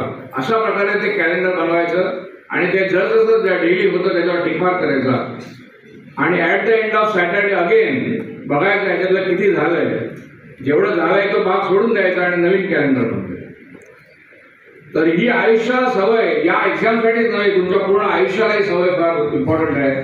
तुम्ही काही जगभरामध्ये कुठेही गेला तरी the best planner always is ahead of the other crowd. शाळेचा पोर्शन का सांगतो, कारण शाळेने पूर्ण अॅन्युअल कॅलेंडर रेडी केलं ऑन डे 1 जेव्हा शाळा सुरू होती. आणि त्यामुळे कुठला चॅप्टर किती तासामध्ये घ्यायचा सगळं फिक्स असतं. त्याचप्रमाणे स्वतःचे अभ्यास आहे. जर तुम्हाला मार्क्स मिळवायचे असतील, तुम्हाला 80 चॅप्टर्स कंप्लीट करायचे असतील एका विशिष्ट वेळेमध्ये, तर त्याचं टाइम टेबल स्वतः बनवायचं. त्याच्यासाठी क्लास टाइम टेबल देणार नाही, त्याच्यासाठी शाळा टाइम टेबल देणार. कारण त्यांची टाइम टेबल वेगळी आहे. परंतु सक्सेस जर मला मिळवायचं असेल तर माझं स्वतःचं टाइम टेबल आहे. What is the parameter that you know the chapter? The parameter is you score 90% of the mark in chapter test. Electrochemistry chapter मला फार चांगला येतो, याचा अर्थ असा आहे की इलेक्ट्रोकेमिस्ट्री या चॅप्टरच्या टेस्टमध्ये मला 90% पेक्षा जास्त MCQ टेस्टमध्ये मार्क्स आहेत. याच्या व्यतिरिक्त मला इलेक्ट्रोकेमिस्ट्री फार चांगला येतो वगैरे याला काही अर्थ नाही. MCQ टेस्टला मार्क्स मिळवणं याचा अर्थ तो चॅप्टर आपल्याला कळेल. तर आतापर्यंत झालेल्या 60 मधले ज्या चॅप्टरमध्ये तुम्हाला 90% स्कोर आहे, 80% स्कोर आहे, 85 आहे, तेच तुमचे गुड चॅप्टर. बाकीचे ॲव्हरेज आहेत आणि ज्याला 30%ला कमी स्कोर आहे ते तुमचे poor chapter. So the next success mantra is yes make good plan जोरात for each chapter and complete through calendarization. Calendar बनवा आणि प्रत्येक चॅप्टर कंट्रोल करा. आता सर्वात महत्त्वाची गोष्ट म्हणजे 10वी पर्यंत अभ्यास आणि 11वी 12वीचा अभ्यास. जर 10वी पर्यंत आपण स्कॉलरशिपच्या exams, NTS exams, olympiad exams अशा दिलेल्या नसतील. आता माझ्या मुलीच्या बाबतीत जसं झालं तर मी माझ्या वेळेला दोन्ही स्कॉलरशिपला पहिला होतो. महाराष्ट्रात सुद्धा त्यावेळेला 16 होतो, 4थीच्या स्कॉलरशिपला जिल्ह्यामध्ये पहिला येतो. परंतु आमच्या काय MCQ नव्हता, परंतु मुलीच्या वेळेला MCQ होता. मुलीला एक 6 महिने लवकर टाकलेलं शाळेमध्ये आणि त्यामुळे तिला अभ्यासाचं सुरुवातीला दडपण होतं. म्हणून तिला आम्ही ॲडिशनल काय ऑलिम्पियाड वगैरे अशा प्रकारच्या एक्झाम दिल्या नाही. त्यामुळे MCQची प्रिपरेशन करणं ही एक वेगळी कला आहे. What is important for this exam is master the art of MCQ. आणि ड्युरिंग आमच्या या 11वी 12वीच्या पिरियडमध्ये या काही गोष्टी एकत्रित झाल्या आणि ती एक टेक्निक जी आम्ही डेव्हलप केली, त्या टेक्निकला मी स्वतःचं नाव दिलं ते म्हणजे मॅस्टॅक technique. How to solve MCQ in a best way. The technique is called as Mastech technique. The Mastech stands for M stands from memorization, A stands for accuracy, S stands for speed, T stands for time management, E stands for error free, and C stands for confidence. So what are these important principles which are very critical about this Mastech technique? The first M stands for obviously memory. आता काय होतं, बऱ्याचदा लोकांना प्रश्न विचारला की त्याचा formula आठवत नाही. किती लोकांना कधी वाटतं की फॉर्म्युला पटकन येत नाही, कारण 10 सेकंदात फॉर्म्युला आला पाहिजे किंवा रिॲक्शन सर्व आली पाहिजे. कारण तुम्हाला प्रश्न जर 30 सेकंदात सोडवायचा असेल तर पहिल्या 5 सेकंदात फॉर्म्युला आठवलंच पाहिजे. नाही तर तुम्हाला फॉर्म्युला आठवायला 30 सेकंद झाले, त्याच्यानंतर तुम्ही कॅल्क्युलेट करणार म्हणजे ऑलरेडी तुमचे 30 सेकंद वाया गेले. त्यामुळे what is important is that आपल्या काही ओल्ड स्किल्स असतात जुन्या, त्या बदलून आता नवीन आणल्या आहेत. तर आपल्याला मेमोरायझेशन टेक्निक फार चांगलं होणार, पटापट आठवणार. हा कुठला बॅट्समन आहे? Suryakumar Yadav. Very good. Sky. आता हा जो शॉट आहे हा सचिन तेंडुलकरने स्वप्नाने विचार केला नव्हता की अशा प्रकारचे शॉट मारता येतो. आणि हे जे प्रकारचे shot this are not new technique. जर तुम्हाला 2020 मध्ये सक्सेस मिळवायचं असेल तर तुम्हाला नवीन शॉट्स मारता आले पाहिजेत, नवीन प्रकारचे बॉल्स टाकता आले पाहिजेत, यॉर्कर्स असतील किंवा ऑफ साईडच्या बाहेर असतील. तर त्याचप्रमाणे जर तुम्हाला MCQ मध्ये सक्सेस मिळवायचं असेल तर नवीन टेक्निक शिकवायचं. आणि नवीन टेक्निक्समध्ये which are the different learning techniques. तर 3 प्रकारच्या लर्निंग टेक्निक्स आहेत. One is visual, another is auditory and the third is called as kinesthetic. आता व्हिज्युअल म्हणजे आपण बघतो, पुस्तक वाचत असेल किंवा व्हिडिओ बघत असू. ऑडिटरी म्हणजे आपण ऐकतो आणि कायनेस्थेटिक म्हणजे आपण प्रॅक्टिस करतो. तर या 3 पद्धतीने आपलं लर्निंग होतं. प्रत्येक विद्यार्थ्याची काही ना काहीतरी स्टाईल असते. एखाद्याला पुस्तक वाचायला आवडतं, एखाद्याला शिक्षकांचं ऐकलेलं आवडतं किंवा तो व्हिडिओ ऑडिओ ऐकतो, किंवा स्वतः जोरात मोठ्याने वाचतो म्हणजे त्याला ऐकून चांगलं कळतं, आणि तिसरा प्रॅक्टिस करतो. ही प्रत्येकाची स्टाईल आहे आणि त्या स्टाईलच्या बेसिसवर आपण 10वीपर्यंत सक्सेस मिळतो. तुम्हाला 80% असेल, 70% असेल, 90%, जो काही सक्सेस 10वीपर्यंत जातो तुमच्या काही विशिष्ट स्टाईलवर. परंतु तुम्हाला 2020 मध्ये उतरायचं असेल, MCQ जर करायचे असतील तर नवीन नवीन लर्निंगच्या स्टाईल हे शिकल्या. What are different style? One is listening. आता काय होतं की शिक्षक एकदा शिकवतात समजतं, परत तुम्हाला ऐकण्याची संधी नसते. मग त्याच्यासाठी सध्या ऑडिओ आणि व्हिडिओ आहे. या इलेक्ट्रोकेमिस्ट्रीवर तुम्हाला एक व्हिडिओ मिळतो याच्यामध्ये युट्यूबमध्ये, तो तुम्ही ऐकू शकता. देयर इज अदर टेक्निकमध्ये काय की स्वतः वाचायचं आणि ते रेकॉर्ड करून घ्यायचं. स्वतः एक 100 फॉर्म्युले वाचायचे, ते रेकॉर्ड करून घ्यायचे. 100 रिॲक्शन्स वाचायचे, रेकॉर्ड करून घ्यायचे आणि त्याच्यानंतर ते ऐकायचं. Those who are good in auditory और those who want to experience हे टेक्निक वापरायचं की आपण 100 फॉर्म्युलेज जोरात वाचायचे, ते रेकॉर्ड करून ठेवायचे. And you can in between कधी कंटाळा आला तर ते ऐकत राहायचं on continuous basis. Another is reading. वाचन आहे ते प्रत्येकजण करतो. The most important is highlighting. किती लोक हायलायटर वापरतात, बुक्सवर हायलाईट करतात वेगवेगळ्या रंगात? Just raise the hands. इथे हायलाईट करणारे कमी दिसतात. नॉर्मली जेव्हा जेव्हा आम्ही जातो तेव्हा ऑलमोस्ट 30 ते 40% लोक मुलं जी आहेत ती हायलाईट करत होतात. तो those who have got a visual memory you can use the technique of highlighting. याचा ॲडव्हान्टेज काय आहे की once you use a highlighter like green, तर एका आपल्या मेंदूच्या मेमरी सेंटरमध्ये एक त्या ग्रीन हायलायटरची एक इमेज क्रिएट होते. If you are using a red highlighter, एक रेड हायलायटरची इमेज क्रिएट होते आणि त्यामुळे तुमचं मेमरी सेंटर जास्त स्ट्रॉंग होतं. तुम्ही त्याच पेजवरून कंटिन्युअस जाता आणि त्याच्या जर एक रेड हायलायटर असेल, ऑरेंज हायलायटर असेल, पुढे एक स्टार मार्क केलेला असेल, these are called as visual memory and the memory center can create the memory stronger. आणि त्यामुळे तुम्हाला जेव्हा तो फॉर्म्युला दिसतो तेव्हा आठवतं की पेज नंबर 56 वर आपण एक रेड हायलायटर वापरला, तिथे ते इक्वेशन होतं. Right. So that caught within 10 second the equation will come. करायला काही हरकत नाही. मराठीमध्ये त्याच्यासाठी गाणं शब्द आहे, लोक म्हणतात घोकमपट्टी करतो आणि त्यामुळे आपल्याला जी घोकमपट्टी आवडत नाही. पण घोकमपट्टी करून जर तुम्हाला KM ऍडमिशन मिळत असेल तर घोकमपट्टी करायला काहीच प्रॉब्लेम नाही. त्यामुळे ज्याचं चॅन्टिंग टेक्निक आहे त्याने चॅन्टिंग वापरायचं. इमेजरी काही लोक आपले इमेजेस निर्माण करतात. एक पूर्ण टेबल असतं, त्या टेबलचा एक इमेज क्रिएट करतात आणि त्या इमेजचं परसेप्शन होतं. समरायझेशन. प्रत्येक 2 पानाला एक शॉर्ट नोट बनवायची, त्या 2 पानाची स्टॅपल करून ठेवायची. पूर्ण NCERTच्या पुस्तकामध्ये 2-2 पानाच्या एक स्टॅपल केल्या नोट्स. आणि त्यामुळे जेव्हा तुम्ही रिव्हिजनला जाल जानेवारी नंतर, जेव्हा तुमच्याकडे 3 महिने 4 महिने राहिलेले असतील, तुम्हाला ते 600 पानं पुस्तक वाचणं फार प्रॉब्लेमॅटिक किंवा time consuming, then you can only read summary notes. तो समरी नोट्समध्ये 2 गोष्टी होतात की 2 पानाची समरी एका शॉर्ट याच्यामध्ये होते. त्यामध्ये 600 पानाचं पुस्तक जे फक्त 50 पानाचं होतं आणि त्याचे रिव्हिजन 1 दिवसामध्ये, 2 दिवसामध्ये, 3 दिवसामध्ये तुम्ही करू शकता. न्यूमॉनिक्स किती लोक बनवतात? न्यूमॉनिक्स ह्या इथे हँडचे काही बोल्स आहेत, त्याचा सिक्वेन्स फार कठीण आहे. त्यामुळे आमच्या MBBS काळामध्ये एक सिक्वेन्सला लिहिलं होतं की she looks too pretty try to catch her. तर अशा प्रकारचे 8 बोल्स आहेत.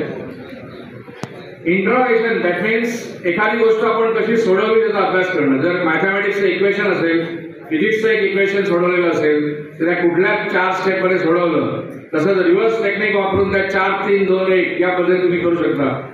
आणि लास्ट इम्पॉर्टंट म्हणजे डिस्कशन. कायनेस्थेटिक या कालावधीमध्ये आपण एक बडी बनवायचा, म्हणजे स्टडी बडी. आपल्याला एकच अभ्यास करण्याची वर्षानुवर्ष सवय असते, परंतु डिस्कशनमध्ये सुद्धा आपलं ज्ञान वाढतं आणि मेमरी रिटेन्शन पॉवर वाढतं. जेव्हा आपण एखाद्या दुसऱ्याला सांगतो तेव्हा या डिस्कशनमधनं, माझ्या मुलीच्या बाबतीत काय झालं की माझ्या सासूबाई यायच्या, त्या सॅटर्डे संडे यायच्या आणि त्यांना बायोलॉजीची जुनी आवड होती, बऱ्याचदा बँकेत काम करायला होती. ते ॲक्च्युली ओरिजिनल त्यावेळेस त्यांनी BSc बॉटनी केलेलं होतं. मग त्या चर्चा करायचं की त्या प्रश्न विचारायचे. तुमच्या घरात कोणी एखादा सिनियर असेल किंवा 2 मित्र किंवा 2 मैत्रिणींसह एकत्र येऊन चर्चा करायची आणि तर आज मला प्रश्न विचार, एक 25 प्रश्न विचारले, दुसऱ्याने 25 प्रश्न विचारले, त्या 50 प्रश्नांची आपली रिव्हिजन कंप्लीट होते शॉर्टेस्ट ड्रॉप. हे टेक्निक कोविडच्या काळामध्ये माझ्या मुलीला आणखीन महत्त्वाचं ठरलं, कारण जेव्हा कोविड झाला, सगळ्यांना घरी बसायला लागलं, क्लास बंद पडले, कॉलेज बंद पडलं, एकटीच विद्यार्थी किंवा विद्यार्थी घरात होते आणि त्यावेळेला त्यांना बोरिंग व्हायला लागलं 1-2 महिन्यानंतर. आणि परीक्षा कधी होणार आहे माहिती नव्हतं. मे महिन्यामध्ये जी एक्झाम होती 3 मेला ती पोस्टपोन झाली. मग त्यावेळेला तिच्या 4 मैत्रिणी, 1-2 मित्र असे 7-8 लोक एकत्र आले आणि संध्याकाळी 5 वाजता जेव्हा दिवसभर अभ्यास करून बोर झालेलं असतं तेव्हा त्यांनी गुगल मीट सुरू केली आणि त्यांनी असं ठरवलं की बायोलॉजीचा 1 चॅप्टर दररोज कंप्लीट करायचा. एका विद्यार्थ्याने बाकीच्या 7 लोकांना प्रश्न विचारायचे एकेका वाक्यावर, मग दुसऱ्या दिवशी दुसऱ्याने विचारायचं. असं करत करत दर दिवशी 1 बायोलॉजी चॅप्टर त्यांनी रिवाईज केला आणि ऑलमोस्ट एका महिन्यामध्ये त्यांनी 25 बायोलॉजी चॅप्टर रिवाईज केले. 8 लोक गुगल मीटवर दररोज होते आणि त्याच्यामुळे त्यांच्यामध्ये उत्साह आला. रिव्हिजन चांगल्या प्रकारे झाली आणि त्याच्यातल्या 8 मधले 5 लोक त्यांनी मेडिसिन घेतलं इथे मुंबईला, 2 लोकांनी महाराष्ट्रामध्ये मेडिसिन घेतलं आणि 1 होती तिने डेंटिस्ट घेतलं. त्यामुळे 8च्या 8 मुलांचं करिअर झालं जेव्हा ते एकत्र आले आणि त्यांनी एकत्रितपणे अभ्यास केला. तर या ज्या टेक्निक्स आपण वापरत नाही, तुम्ही 2 टेक्निक वापरत असाल 10वीपर्यंत, परंतु त्या 2 टेक्निकच्या बेसिसवर तुम्ही नीट किंवा JEE क्लिअर करू शकणार नाही. तर तुम्हाला नवीन 2 टेक्निक अडॉप्ट करायला लागतील. Because these exams are MCQ based exams, they are different than what we are doing up to 10th standard. Second is accuracy.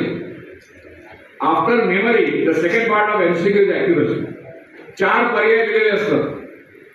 त्या 4 पर्यायामधून आपल्याला शेवटी एका पर्यायावर यायचं असतं, कारण तो एक पर्याय आपल्याला 4 मार्क्स देणार असतो. तर बघितल्या अगदी बघायचं की या 4तला 1 तर शुअर नाहीये, दॅट इज कॉल्ड इलिमिनेशन. 4तला 1 शुअर नाही आपल्याला बघितल्यावर कळतं. मग ते 3 राहतात आणि मग तुम्ही प्रॉब्लेम सॉल्व्ह करायला सुरू करता आणि सुरू करता करता मग तुम्ही शेवटच्या 2वर येता आणि त्या 2तनं आपला डिसिजन मेकिंग होतो किंवा तुम्ही तो प्रॉब्लेम पूर्ण सॉल्व्ह करता and you come to the final answer. So accuracy is फार इम्पॉर्टंट आहे. 4तनं 3, 3तनं 2 आणि अल्टिमेटली 2तनं 1 to get 4 marks which are straight.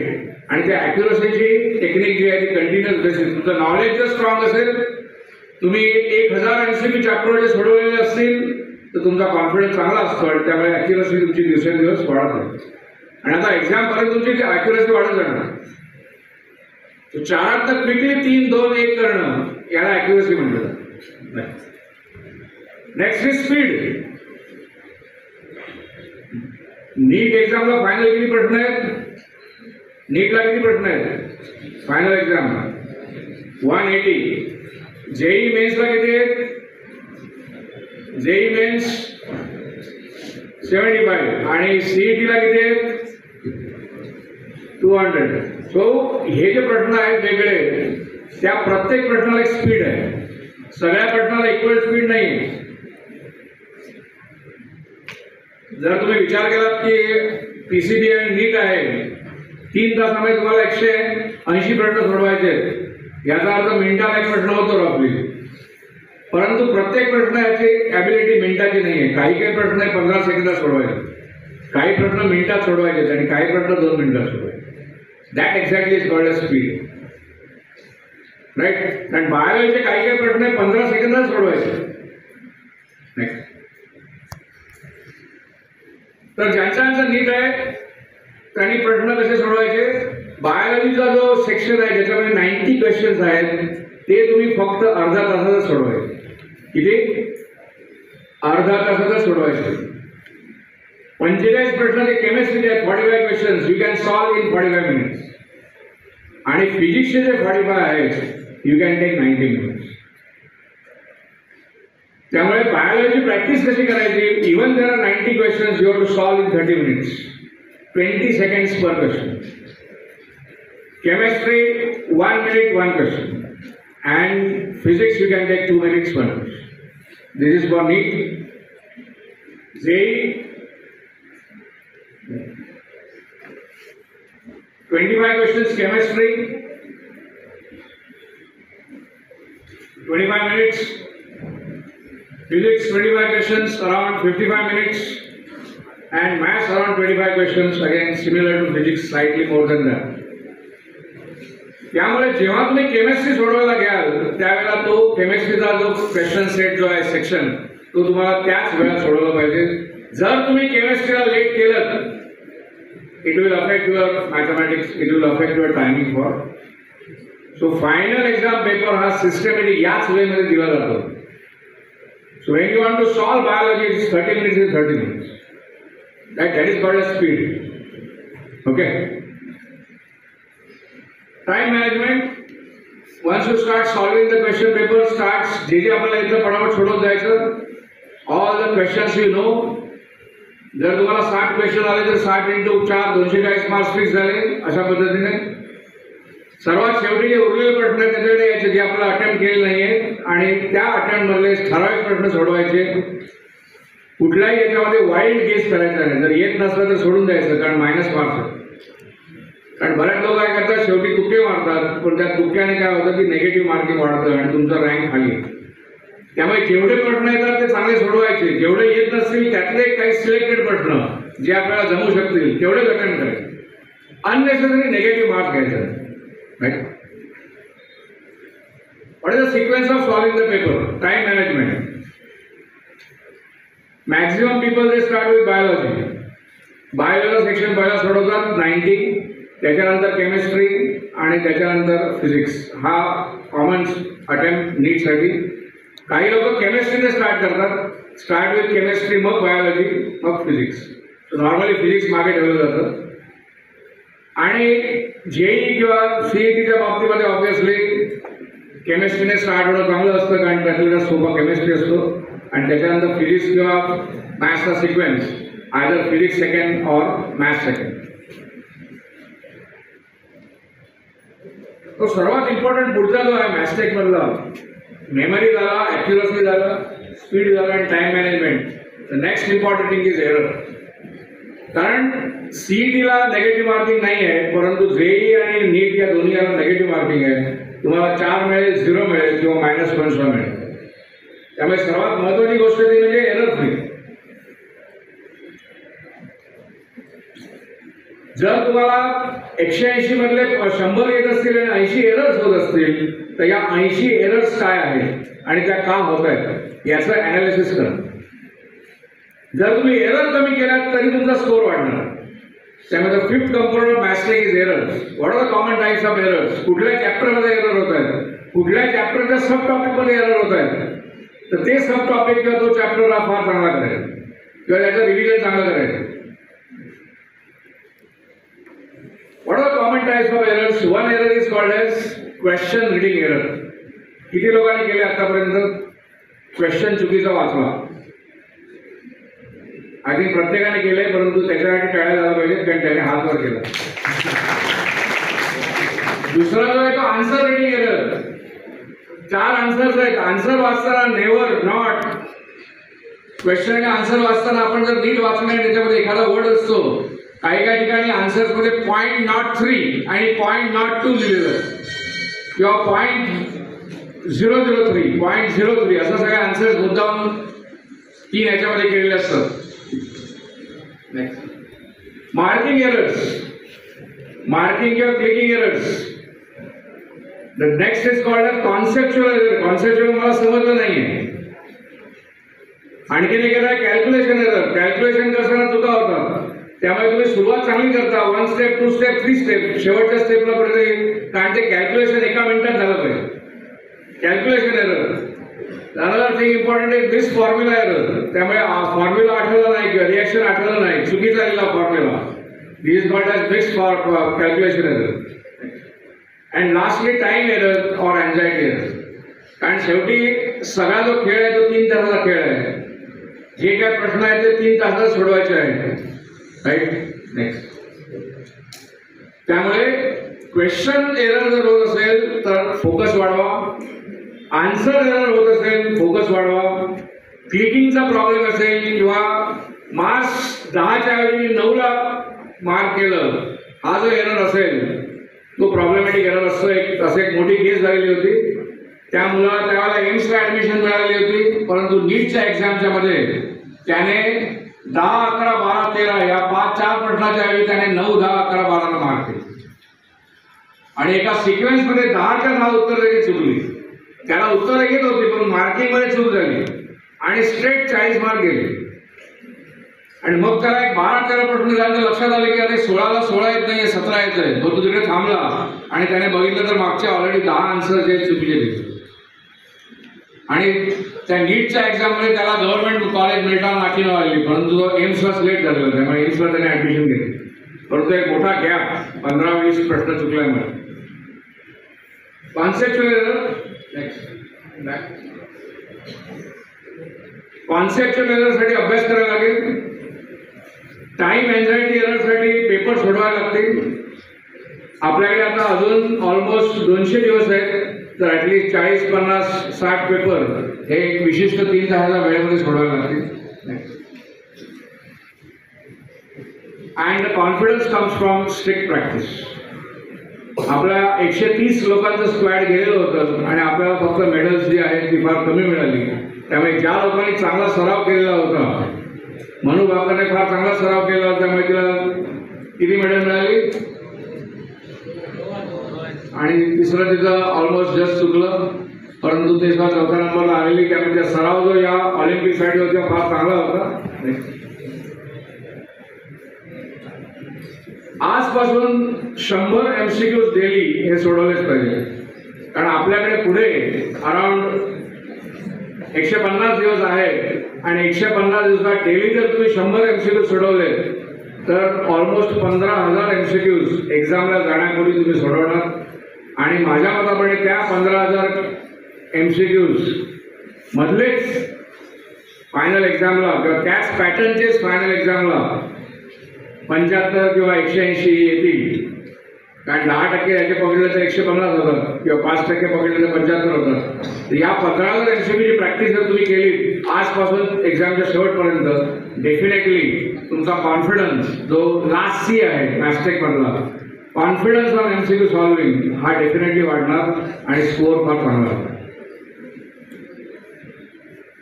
So the next mantra is I will master the art of Mastech technique. M stands for memory. A for accuracy. S for speed. E for time management.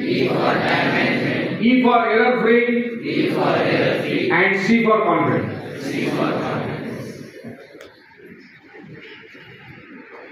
टीचरचा role फार महत्वाचा आहे. सगळ्यांनी ज्यात चांगलेले teachers आहेत आणि तुम्हाला support करतात त्यांच्यासाठी टाळ्या द्या.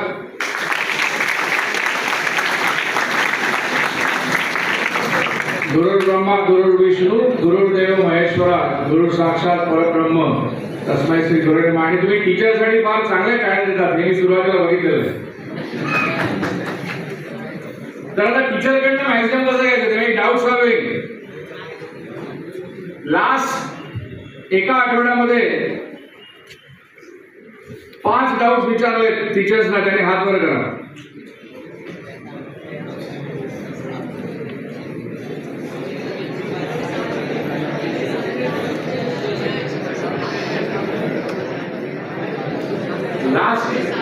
कमी करतो. लास्ट एका आठवड्यामध्ये तीन डाऊट विचारले त्यांनी आजवर.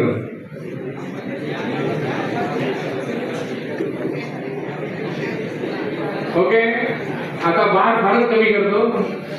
लास्ट एका आठवड्यामध्ये एक डाऊट विचारला त्याने आजवर करा. ओके, आता हा जो बार आहे हा तुम्ही वाढवला पाहिजे. याचं कारण काय आहे की ज्यांना डाऊट्स नाही आहेत त्यांना ऍक्च्युअली पैकीच्या पैकी मार्क्स मिळाले पाहिजे. आणि जेव्हा तुम्हाला पैकीच्या पैकी मार्क्स मिळत नाही आहेत याचा तुम्हाला भरपूर डाऊट्स आहेत आणि ते भरपूर डाऊट्स तुम्ही टीचरना विचारत नाही. ज्या दिवशी टीचर म्हणतील अरे खूप झाला आजचा दिवस, डाऊट्स खूप झाले, त्या दिवशी खरोखर तुम्ही स्वतःचे डाऊट्स क्लिअर केले.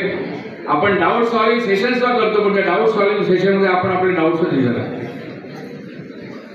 त्यामुळे डाऊट सॉल्विंगसाठी टीचरचा मॅक्सिमम वापर करायचा. म्हणजे आमच्या काळात एक फिजिक्स सर होते बाबर सर, आम्ही त्यांच्या घरी जाऊन बसायचो आणि त्यांचा चहा एवढा कमी दुधाचा चहा असायचा. तेव्हापासून मी काळा चहा त्यांच्याकडे शिकलो, काळा चहा करण्याची पद्धत. आणि एवढं असं छोटंसं दूध घातलेलं असायचं नावाला, पण त्यांच्याकडे 4 तास बसून राहायचं, डाऊट सगळे सॉल्व्ह करून घ्यायचे आणि आपला चॅप्टर कम्प्लीट करायचं.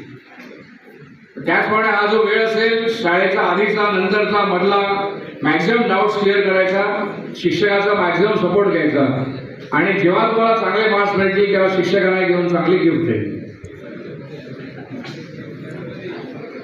पॅरेंट्स किती आलेले आहेत? Okay, good. या आय थिंक जे पॅरेंट्स आलेले आहेत ते एका विश्वासाने आलेले आहेत, त्यांच्याकडे मॅडममध्ये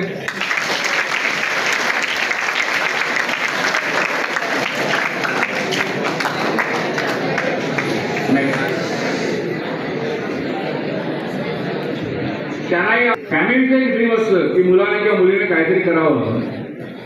माझ्या आई वडिलांचं एक ड्रीम होतं. मी आता मुलगी जेव्हा होते तेव्हा आमचंही फॅमिलीचं ड्रीम होतं आणि त्यामुळे त्यासाठी फॅमिली एकत्र ठेवून प्रयत्न करतो. त्या 2 वर्षाचा गोल वेगळा असतो, त्याला आपण फॅमिली गोल मिळते. त्यामुळे सपोर्ट सिस्टीम क्रिएट करणं, चांगलं खाणंपिणं ठेवणं, स्ट्रेस आला तर त्या स्ट्रेसचा कंट्रोल करणं, या सगळ्या गोष्टी फॅमिली करायच्या.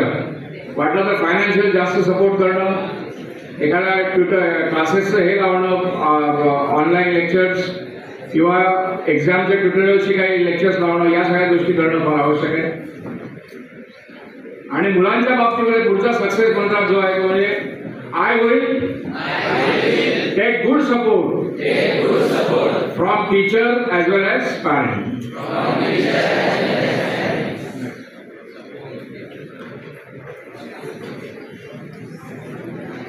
जेव्हा डिसेंबर महिना चालू होईल तेव्हा शेवटचे 5-6 महिने राहिले असतील.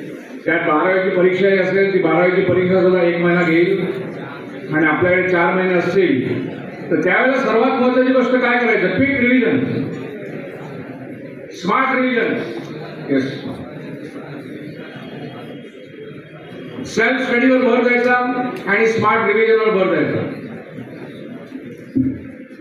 आणि त्या काळात आपल्याला मार्क्स वाढवायचे टेक्निक काय असेल? जर त्यावेळेला आपले फिजिक्सचे 8 चॅप्टर पण चांगले केले की जे आपले वीक आहेत, डिसेंबरमध्ये 25 चॅप्टर मधले 8 चॅप्टर वीक आहेत, त्याच्यावर जर तुम्ही काम केलं तर त्यातले 2 प्रश्न तुम्ही चांगले सोडवायला लागणार आणि त्यामुळे तुमचा स्कोर 30-40ने वाढू शकतो. तर that is one technique called as weak chapter revision, strong revision, weak chapter strong revision. This is one technique. Another technique is called as section. केमिस्ट्रीमध्ये 3 गोष्टी आहेत. एक म्हणजे physical chemistry, organic chemistry, inorganic chemistry. Physical chemistry किती लोकांना चांगलं येतं? Raise the hand. Physical chemistry किती लोकांना चांगलं येतं? ऑर्गॅनिक केमिस्ट्री किती लोकांना चांगलं येतं? Raise the hand. ऑर्गॅनिक बऱ्याच लोकांना येतं, मला माहिती आहे. तिसरं इनऑर्गॅनिक केमिस्ट्री किती लोकांना चांगलं येतं? तर नॉर्मली विद्यार्थ्यांचं ऑर्गॅनिक केमिस्ट्री मॅथमॅटिक्स आहे आणि त्यामुळे ऑर्गॅनिक केमिस्ट्री बऱ्याच लोकांना चांगलं येत असतं, परंतु इनऑर्गॅनिक फिजिकल केमिस्ट्री येत नसतं. तर या डिसेंबर नंतर तुम्ही फिजिकल केमिस्ट्रीचे सगळे चॅप्टर कम्प्लीट केले किंवा इनऑर्गॅनिक केमिस्ट्री जे केले तर त्याच्यातलं मार्क्स वाढू शकतो. Next and other technique is that की डेली रिव्हिजन. बायोलॉजीचं माझ्या मुलीच्या वेळेला 650 पेजेसचं पुस्तक आहे NCERT आणि बायोलॉजीच्या एकेका लाईनवर NCERTच्या लाईनवरच पेपर वापरत असतो, बाहेरचं काही येत नाही. आणि आता 10 चॅप्टर कमी झालेले आहेत त्यामुळे आता ते पुस्तक 500 पानाचं आहे तर डेली जर 20 पानं वाचली बायोलॉजी, डेली 20 पेजेस, 25 दिवसामध्ये बायोलॉजी रिवाईज होतं. त्याच्यानंतर 25 पेजेस वाचायचे, अराउंड 20 दिवसामध्ये ते पुस्तक संपणार. असं करत करत बायोलॉजीचा आजपासून फायनल एक्झाम 5 मे 7 मे कधी असेल तर त्यावेळेला तुमच्या 10 रिव्हिजन होतं. तर आजपासून एखाद्या विद्यार्थ्याने ठरवलं, जे 20 लाख लोक नीटला बसणार आहेत, त्यांनी बायोलॉजीचा रिव्हिजन डेली 20 पेजेस असा मेथडमध्ये ठरवलं, ॲटलिस्ट 8 ते 10 रिव्हिजन बायोलॉजीचा होऊ शकतात. That is called a daily स्ट्रॉंग्स law. So there are 3 ways of revision. One is week chapter revision, the other is section revision, and the third is daily few hours for specific subject. हा picture किती लोकांना बघितलाय? दृश्यम.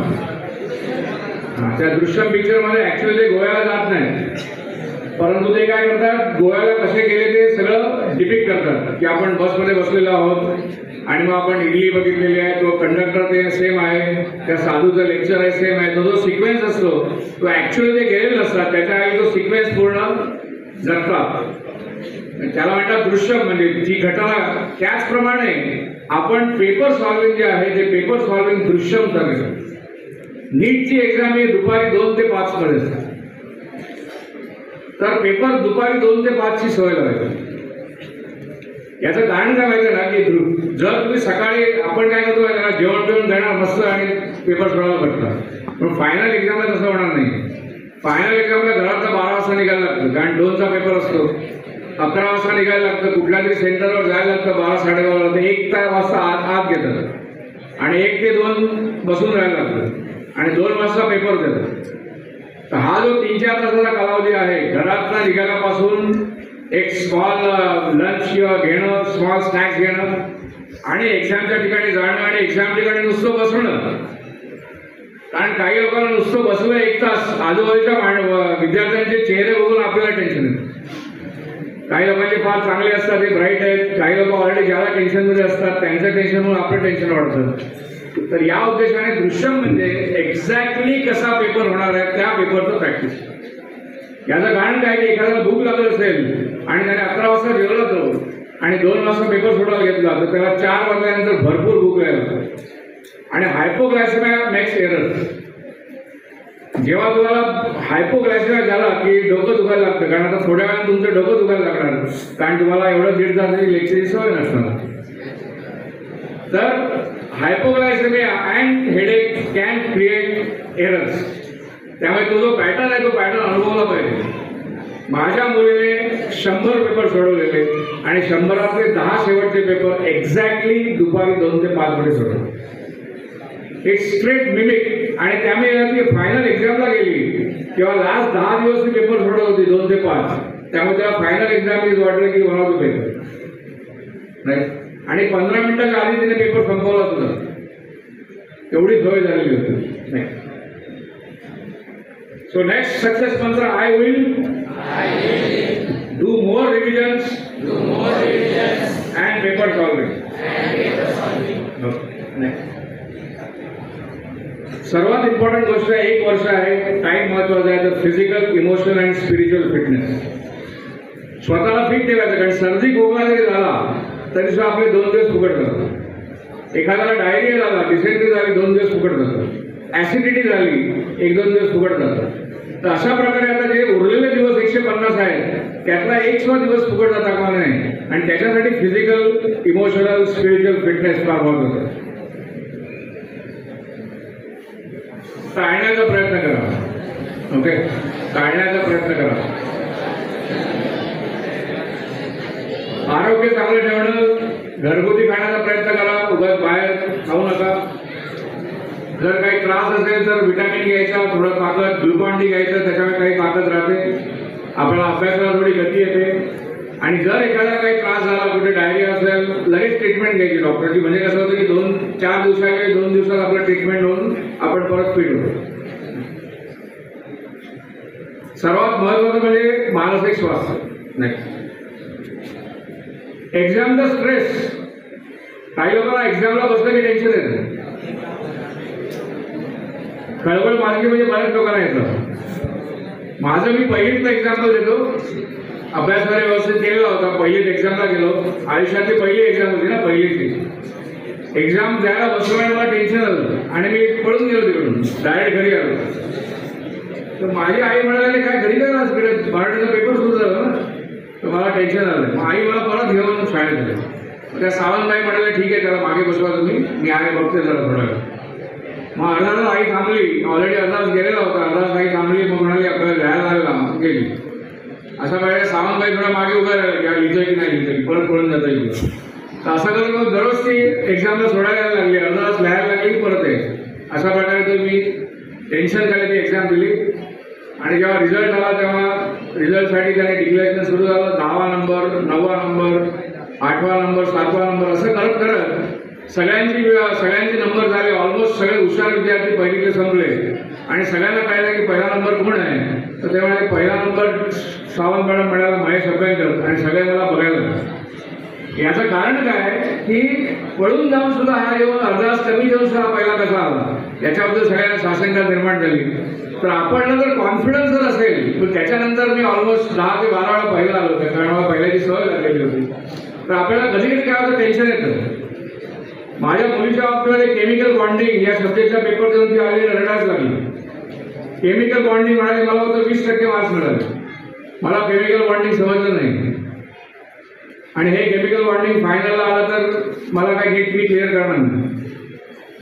तेव्हा तिला 2 तास आम्हाला समजायला लागले की chemical bonding is one of the subject. उरलेले बाकी 98 चॅप्टर्स 97 चॅप्टर्स आहेत फायनल एक्झामला. मग केमिकल बॉन्डिंगची रिव्हिजन केली, टीचर्सकडनं डाऊट सॉल्व्ह करून घेतल्या, परत एकदा केमिकल बॉन्डिंगचा पेपर दिला, मग तिला 70% मार्क्स मिळाले. अशा प्रकारे केमिकल बॉन्डिंग मधला कॉन्फिडन्स पुढच्या 2 महिन्यामध्ये चांगल्यापैकी केला.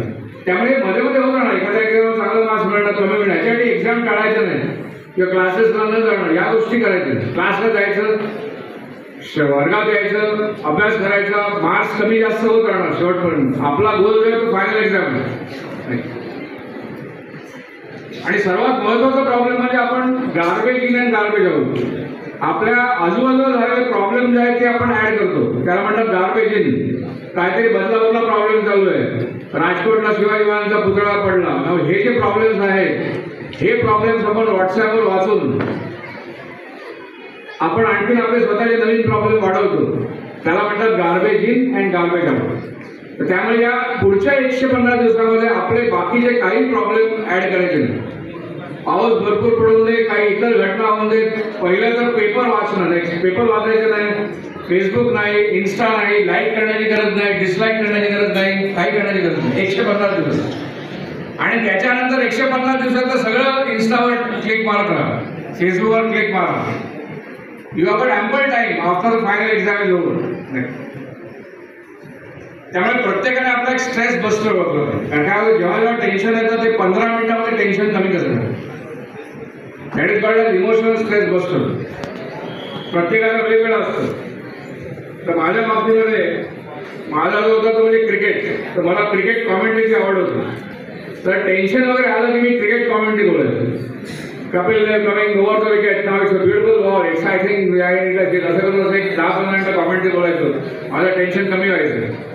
माझ्या मुलीच्या बाबतीमध्ये इमोशनल स्ट्रेस बस्टर म्हणजे सध्याचा बेस्ट सिंगर जो आहे अरिजित सिंग. त्या अरिजित सिंगची गाणी ऐकली की टेन्शन आलं, काहीतरी हे झालं बघ, अरिजित सिंग ऐक, 2 गाणी ऐक. 2 गाणी अरिजित सिंगच्या ऐकायची, शांत व्हायचं, परत एक्झाम पॅटर्न चालू. So within 10-15 minutes you have to do some activity which will reduce the tension, and again you will go to the next. So identify the hobby. काही लोकांना चित्र काढायचं, पटकन 10 मिनिटात स्केच काढलं, काही लोकांनी म्युझिक ऐकलं, काही लोकांनी काहीतरी म्युझिक वाजवलं, काही लोकांनी बायसिकल केलं, वॉकिंग करून आलं. अशा प्रकारे काही ना काहीतरी 10-15 मिनिटं ऍक्टिव्हिटी करायची आणि त्या टेन्शनमधून बाहेर यायचं. Add humour to life. एखादी वाईट घटना झालेली असेल पण त्याच्यातलं ह्युमर कंपोनंट आहे. आता मी सध्या काय करतो, व्हॉट्सअपमध्ये जे जोक्स वगैरे आहेत ते एकत्र करतो आणि एक जोक्सची गॅलरी बनवलेली आहे. बोर झालं की ती जोक्सची गॅलरी बनवली. एखाद्या वाईट प्रसंगात सुद्धा चांगले लोक जोक्स करत असतात. आता कालचा जो होता आपला ह्याचा शिवाजी राजांचा प्रसंग झालाय, त्याच्यात एक जोक आलेला आहे, मालवणचा जोक. 45 किलोमीटरच्या स्पीडने माडाचा नारळ सुद्धा पडत नाही, मग पुतळा कसा पडला. आणि आता या जोकचा कसं हा जोक बाजूला काढून ठेवायचा, मग आपण तो कधी टाळायचा, मग आणखी 2 मिनिट आपल्याला अरे मस्त एक वेगळा जोक वाटतो. And read some books. This is a best seller book. कोविडच्या काळामध्ये जे मला आता एक 15-20 पुरस्कार मिळाले त्या पुस्तकासाठी मिळाले. कोविडच्या काळामध्ये काही लोकांना त्रास झाला आणि त्यातनं ते बाहेर कसे आले. Break make and away. They were emotionally broken down. They made themselves and they are going towards awakening. असा तो इमोशनली पुस्तकाची थीम होती. माझ्यावर सायकोलॉजिस्ट आरती भट आम्ही दोघांना मिळून ते पुस्तक लिहिलं. इंग्लिशमध्ये त्याच्या 7,000 ते 8,000 कॉपीज गेल्या आणि त्याच्यानंतर मराठीत गेलं. मराठीत सुद्धा 3,000 म्हणजे ऑलमोस्ट 10,000 आवृत्त्या एखाद्या पुस्तकाच्या सध्याच्या काळामध्ये खपतात. त्यामुळे पॉप्युलॅरिटी फार चांगली आहे. अशा प्रकारचे काही पुस्तकं वाचा. कोणाला पुस्तक हवं असेल तर काही कॉपीज माझ्याकडे आहेत. सो नेक्स्ट सक्सेस मंत्र आहे I will maintain physical and emotional fitness. And inspiration. आपलं ड्रीम जर मोठं असेल, जर आपल्याला ड्रीम, तर अब्दुल कलाम. क्रिकेटमधलं इन्स्पिरेशन काय एक्सलन्स सचिन तेंडुलकर. म्युझिकमध्ये लता मंगेशकर किंवा किशोर कुमार. तर एक there is excellence in every field. तर त्यांच्या इन्स्पिरेशनच्या काही व्हिडिओ असतील, काही युट्यूब असतील 10 मिनिटं. How this people have develop themselves and made themselves towards a great personality. तर आमच्या काळामध्ये काय होतं की माझ्या मुलीच्या याच्यामध्ये आम्ही 2 जे पिक्चर आहेत, एक चक दे इंडिया आणि दुसरा दंगल. तर या 2 वर्षाच्या काळामध्ये मध्ये मध्ये एक अर्धा तास ते पिक्चर बघायचे. आणि त्या पिक्चरमध्ये एक गोल आहे. एक गोल्ड मेडल मिळवायचं आहे एखाद्या टीमला किंवा एका मोठ्या नॅशनल इंटरनॅशनल लेवलला एक गोल्ड मेडल मिळवायचे. त्याच्याकडे तयारी कशी सुरू आहे. तरी दंगलची जी स्टोरी आहे तो father and daughter going towards one particular goal and achieving that goal at the end of the movie. Same thing about Chak De India. There is a team. The team has a non-performer. The teamचा काहीच performance नाही आहे, पण ती team ultimately फायनलला जाऊन gold medal कसं घेते. तर या थीम बेस्ड मूवी आहेत. त्या मूवीतले काही स्नॅपशॉट्स. आता सध्या एक थीम बेस्ड मूवी कुठला आलाय, चंदू चॅम्पियन. तर चंदू चॅम्पियन हा लेटेस्ट मूवी आहे. त्याच्यामध्ये पॅरा ऑलिम्पिकमध्ये अल्टिमेटली तो गोल्ड मेडल कसं घेतो त्याची स्टोरी त्याच्यामध्ये सांगितलेली आहे. अशा प्रकारचे मूवी इन्स्पायरिंग असतात. आणि जेव्हा जेव्हा आपण फार चांगलं क्रिएट करतो तेव्हा आपल्याला स्वतःला पॅट ऑन द बॅक द्यायची. महेश वेल डन, कीप इट अप. चांगले मार्क्स मिळाले या चॅप्टरमध्ये. 90. आता पुढच्या चॅप्टरची परत तयारी सुरू करा. अशा प्रकारे सक्सेस के पीछे मत दौड़ो, एक्सलेंस का पीछा करो, तो सक्सेस अपने आप पीछा आहे. तर एक फार चांगलं वाक्य होतं. कुठला पिक्चर आहे, 3 Idiots. तर Abdul Kalam is excellence in science. शेवटी प्रेसिडेंट झाले ते. तर याचा जर आपण इन्स्पिरेशन विचार केला तर एखादं करिअर कसं असावं याचं एक सुंदर एक्झाम्पल आहे सचिन तेंडुलकर. सचिन तेंडुलकर जेव्हा क्रिकेटमध्ये आला वयाच्या 16 वर्षी, तेव्हा वेगवेगळे जगातले रेकॉर्ड्स होते ते वेगवेगळ्या माणसांच्या नावावर होते. जर तुम्ही बघितलं most runs Richards, most 100 Gavaskar, most 50 Richards, 150 Bradman, 4 and 6 record Richards, man of the match Richards, man of the series Imran. सगळे रेकॉर्ड वेगवेगळ्या लोकांच्या नावावर होते. परंतु जेव्हा सचिन तेंडुलकर रिटायर्ड झाला तेव्हा ते सगळे जे रेकॉर्ड्स आहेत ते फक्त एकाच माणसाच्या नावावर होते, म्हणजे Sachin Tendulkar. So that's the called as genius, excellence. नाही, तो एक्सेप्शनल केस म्हणून सचिन तेंडुलकर दिला, कारण त्याचं जे डेडिकेशन आणि डिवोशन होतं it's at the highest level for that sports. So the next success mantra is yes, get inspirations from others. Next आणि सर्वात महत्वाची जिथे मी सुरू केली, I treat and he heals. तुम्हाला जर एखादा अत्युच्च मार्क्स मिळायचे असतील तर तुम्हाला देवाची साथ आवश्यक आहे. प्रत्येकाला जो काय देव आवडतो, गणपती असेल, शंकर असेल, देवी असेल, साईबाबा असेल, तर काही ना काहीतरी त्या देवाचं नामस्मरण करणं. कारण नामस्मरणामध्ये प्रभाव असतो. आणि आपल्या भारतीय पूर्ण इतिहासामध्ये असं एक्झाम्पल आहे की फक्त नामस्मरणाने कायापालट होऊ शकतो. वाल्याचा वाल्मिकी झाला, तर वाल्या कोळी हा जो दरोडेखोर होता, लोकांना चोरी करायचा, त्यांना मारायचा, जेव्हा त्याने फक्त नामस्मरण सुरू केलं, त्याचं ऋषीमध्ये रूपांतर झालं आणि त्यांच्याकडून असं काव्य लिहिलं गेलं की ते पुढे हजारो वर्ष काव्य वाचलं. तर हा कायापालट जर तसा होत असेल, असा एक्स्ट्रीम केसमध्ये सुद्धा होत असेल, तर प्रत्येक विद्यार्थ्यामध्ये जर तुम्ही 10 मिनिटं नामस्मरण जप केलं तर तुमचा स्ट्रेस कमी होईल, तुमचा परफॉर्मन्स वाढेल, तुमचा फोकस वाढेल आणि त्यामुळे मार्क्स हे नक्कीच चांगले मिळतील. So the last success mantra number 10 is I will believe in him. Yes. And I will do prayers. माझं ऑक्टोबरमध्ये पुस्तक लॉन्च होणार आहे. ह्या ज्या काही गोष्टी आपण डिस्कस केल्या त्यातलं एक पुस्तक क्रिएट होईल. त्या पुस्तकाचं नाव आहे MCQ mastery mantra success journey at the rate of NEET JEE. मी आणि माझ्या मुलीच्या दोघांनी मिळून आम्ही ते पुस्तक लिहिलेलं आहे. ऑलमोस्ट 12 ते 10 चॅप्टर झालेले आहेत. 2 चॅप्टर सप्टेंबरमध्ये कम्प्लीट करणार आहे. त्यावर येतो त्याच्या नंबर नाव घेऊन जा. जेव्हा बुक येईल तेव्हा कळू. फक्त नंबर नाव जर ज्यांना हवं असेल तर त्या उद्देशाने.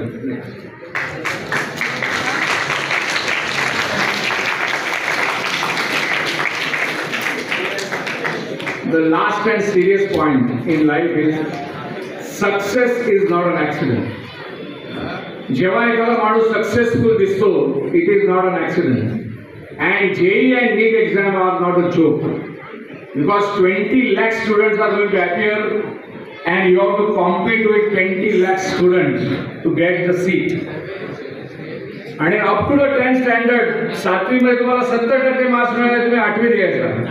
80% मिळाले 9वीत यायचा. 85 मिळाले 10वीत यायचा. परंतु 11वी 12वी मध्ये या फायनल एक्झाम मध्ये सीट येस और नो, किती मार्क्स मिळायला महत्व नाही, सीट मिळणार की नाही याला महत्व आहे. त्यामुळे there is only one thing, whether you get seat or not get seat. आणि त्याच्यासाठी जो थॉट प्रोसेस आहे तो टोटली डिफरंट आहे. कारण आपल्याकडे 10वी पर्यंत सगळ्यांना पास करा असं शिक्षण क्षेत्राने सांगितलेलं आहे. त्यामुळे सगळ्या पहिलीचे विद्यार्थी 10वी पर्यंत येतात.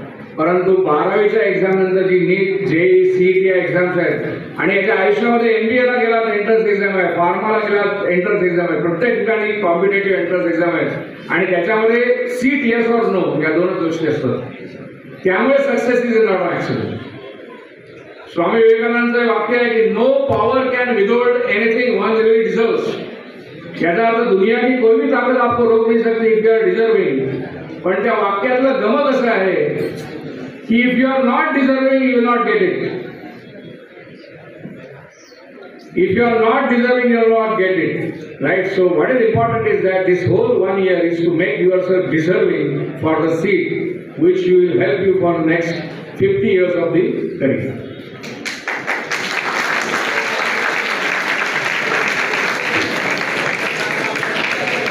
So big thoughts, big dream, big thoughts, big actions, big habits. So summarizing the points, you can remember all the points. First is think big, dream big. IIT मुंबईमध्ये ॲडमिशन घ्यायची किंवा GS मध्ये KM मध्ये admission घ्यायची असं dream बघा. दररोज 14 ते 16 तास आपल्याकडे आहेत. त्यातले 12 तासाच्या वर हा अभ्यास झालाच पाहिजे. त्याच्यामध्ये क्लास आला, शाळा आली, स्वतःचा सेल्फ स्टडी आला. The next important point is calendarization. प्रत्येक चॅप्टर तुम्हाला फायनल एक्झामला 8 मार्क्स देणार आहे. So every chapter is very important. Calendarization. Every weekly there should be calendar so that you can finish all the chapters on time. Use or benefit the memory techniques. ज्या memory टेक्निक्सने तुम्हाला 10वी पर्यंत यश आलं त्या memory टेक्निक्सवर यश येईलच असं सांगता येणार नाही. The next important point is MathStack technique for solving best MCQs. Memory, accuracy, speed, time management, error free and confidence. Keep emotionally fit, physically fit. Take maximum support from teachers and parents. And the last important, to do meditation so that your focus, concentration and success will be ensured. Thank you. Transform life. You can keep my number, email. I am available also on Insta, Facebook. All the best. सरकारी शाळांचं उपस्थित उपस्थित नसल्यामुळे मी श्री संजय पाटील सरांना विनंती करते की त्यांनी अध्यक्षीय भाषण त्या विद्यार्थ्यांना विचारतो की आता जे एक अतिशय अनमोल असं मार्गदर्शन आपल्याला लाभलं, त्या डॉक्टर महेश अभ्यंकरांबद्दल तुम्हाला काही विचारायचं आहे का? आणि जर काही विचारायचं नसेल तर या कार्यक्रमाचं फीडबॅक तुमच्याकडनं मला हवं आहे. हा कार्यक्रम फक्त विद्यार्थ्यांसाठी होता आणि विद्यार्थ्यांचं मत जाणून घेणं हे आमचं पहिलं कर्तव्य आहे. तर कोणाला बोलायचं असेल तर फक्त 1 सेकंद किंवा 2 सेकंद न दळवता इथे या आणि पटकन बोलून जा. आपल्याला सगळ्यांना उशीर होत आहे. विद्यार्थ्यांपैकी कोणी आहे? विद्यार्थी नाही. चला, फीडबॅक आपल्या वर्गात आपल्या वर्ग शिक्षकांना आणि इतर शिक्षकांना द्या. त्यानंतर पालकांमधून कोणाला बोलायचं आहे? पालक नाही. शिक्षकांमधून मागे बसलेले शिक्षकांमधून मी कोळेकर सरांना एक विनंती करेन की त्यांनी आजच्या कार्यक्रमाचं फीडबॅक एका वाक्यात 1-2 वाक्यात द्यावं. कोळेकर सर घ्या, 2 मिनिटे आहे. एक आम्हाला जाणीव सामाजिक सेवा संस्था आणि सुधागड एज्युकेशन सोसायटीचं ज्युनियर कॉलेज यांनी आयोजित केलेला हा एक मोठा कार्यक्रम होता. डॉक्टर महेश अभ्यंकरांना वेळ नसतो, पण तरीसुद्धा त्यांनी आपल्या विनंतीला मान देऊन इथे ते आलेले आहेत. आभारात ते सगळं येईलच, पण तरीसुद्धा आपण हे जे असं अनमोल असं व्याख्यान ऐकलंय त्या व्याख्यानाबद्दल तुमची मतं जाणून घेण्यासाठी मी उत्सुक होतो. एक जाणीवचा सदस्य या नात्याने. जाणीवमधून कोणी मुद्रत साहेब? नाही, नको. बरं, ठीक आहे. तर आजचे आपल्या कार्यक्रमाचे नियोजक अध्यक्ष जे होते पालवे सर, तर ते काही विशेष कामासाठी संस्थेचा पसारा मोठा आहे त्यानिमित्ताने बाहेर गेले. त्यांच्या वतीने मी डॉक्टर अभ्यंकरांचं दिलगिरी व्यक्त करतो आणि या कार्यक्रमाचं पुढील सूत्र चारू मॅडम यांनी स्वीकारावी अशी त्यांना विनंती करतो. एक आभार प्रकटीकरण होईल, वंदे मातरम होईल, त्यानंतर तुम्हाला जाण्याची परवानगी असेल. फक्त 2 ते 3 मिनिटात कार्यक्रम संपेल. धन्यवाद सर. मला आभार प्रदर्शनाची जिम्मेदारी दिली गेली आहे. तर ज्ञानचक्षुने मार्ग दाखवून दिला भविष्याला आधार, अशा सुज्ञित्या मान्यवरांचा आज मानते मी आभार.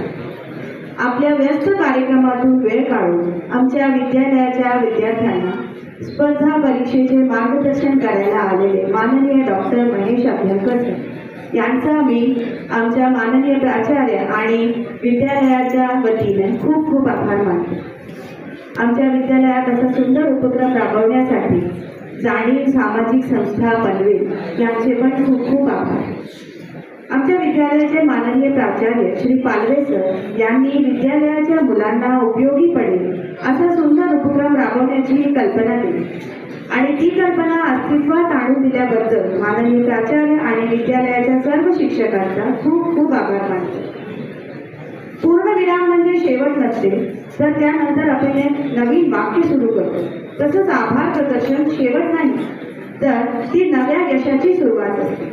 आज माननीय अभ्यंकर सरांद्वारा दिली गेली माहिती आमच्या मुलांना नक्कीच उपयोगी पडेल अशी मी खात्री करते. मला खात्री आहे आणि मला इथे आभार प्रदर्शनाची संधी दिली त्याबद्दल आयोजकांचा धन्यवाद करते. आता माननीय अध्यक्षांच्या अनुमतीने मी हा कार्यक्रम संपला असं जाहीर करते आणि माझे सरांचे पुस्तकं ठेवलेली आहेत. जर कुणाला हवी असेल, कुणाला लागेल तर तुम्ही तिकडे संपर्क करू शकता. हा कार्यक्रम संपला असं इथे पुस्तक प्रकाशित होणार आहे, त्यासाठी आपली नावे देऊन ठेवा, म्हणजे जसं ते पुस्तक येईल तर नाव आणि नंबर तुम्ही दिला की तुमच्यापर्यंत पोहोचेल. ठीक आहे सर. सुधागड हायस्कूल माध्यमिक उच्च माध्यमिक विद्यालयात येऊन आपल्याला कसं वाटलं? फार सुंदर उपक्रम आणि शाळा फार चांगली आहे. नीटनेटके आयोजन अतिशय चांगलं वाटलं. विद्यार्थी आणि शिक्षक याच्यामध्ये फार चांगला वाटलं. चांगले कार्यक्रम करत राहा आणि शिक्षकांचा आत्मविश्वास आणि विद्यार्थ्यांची ओके.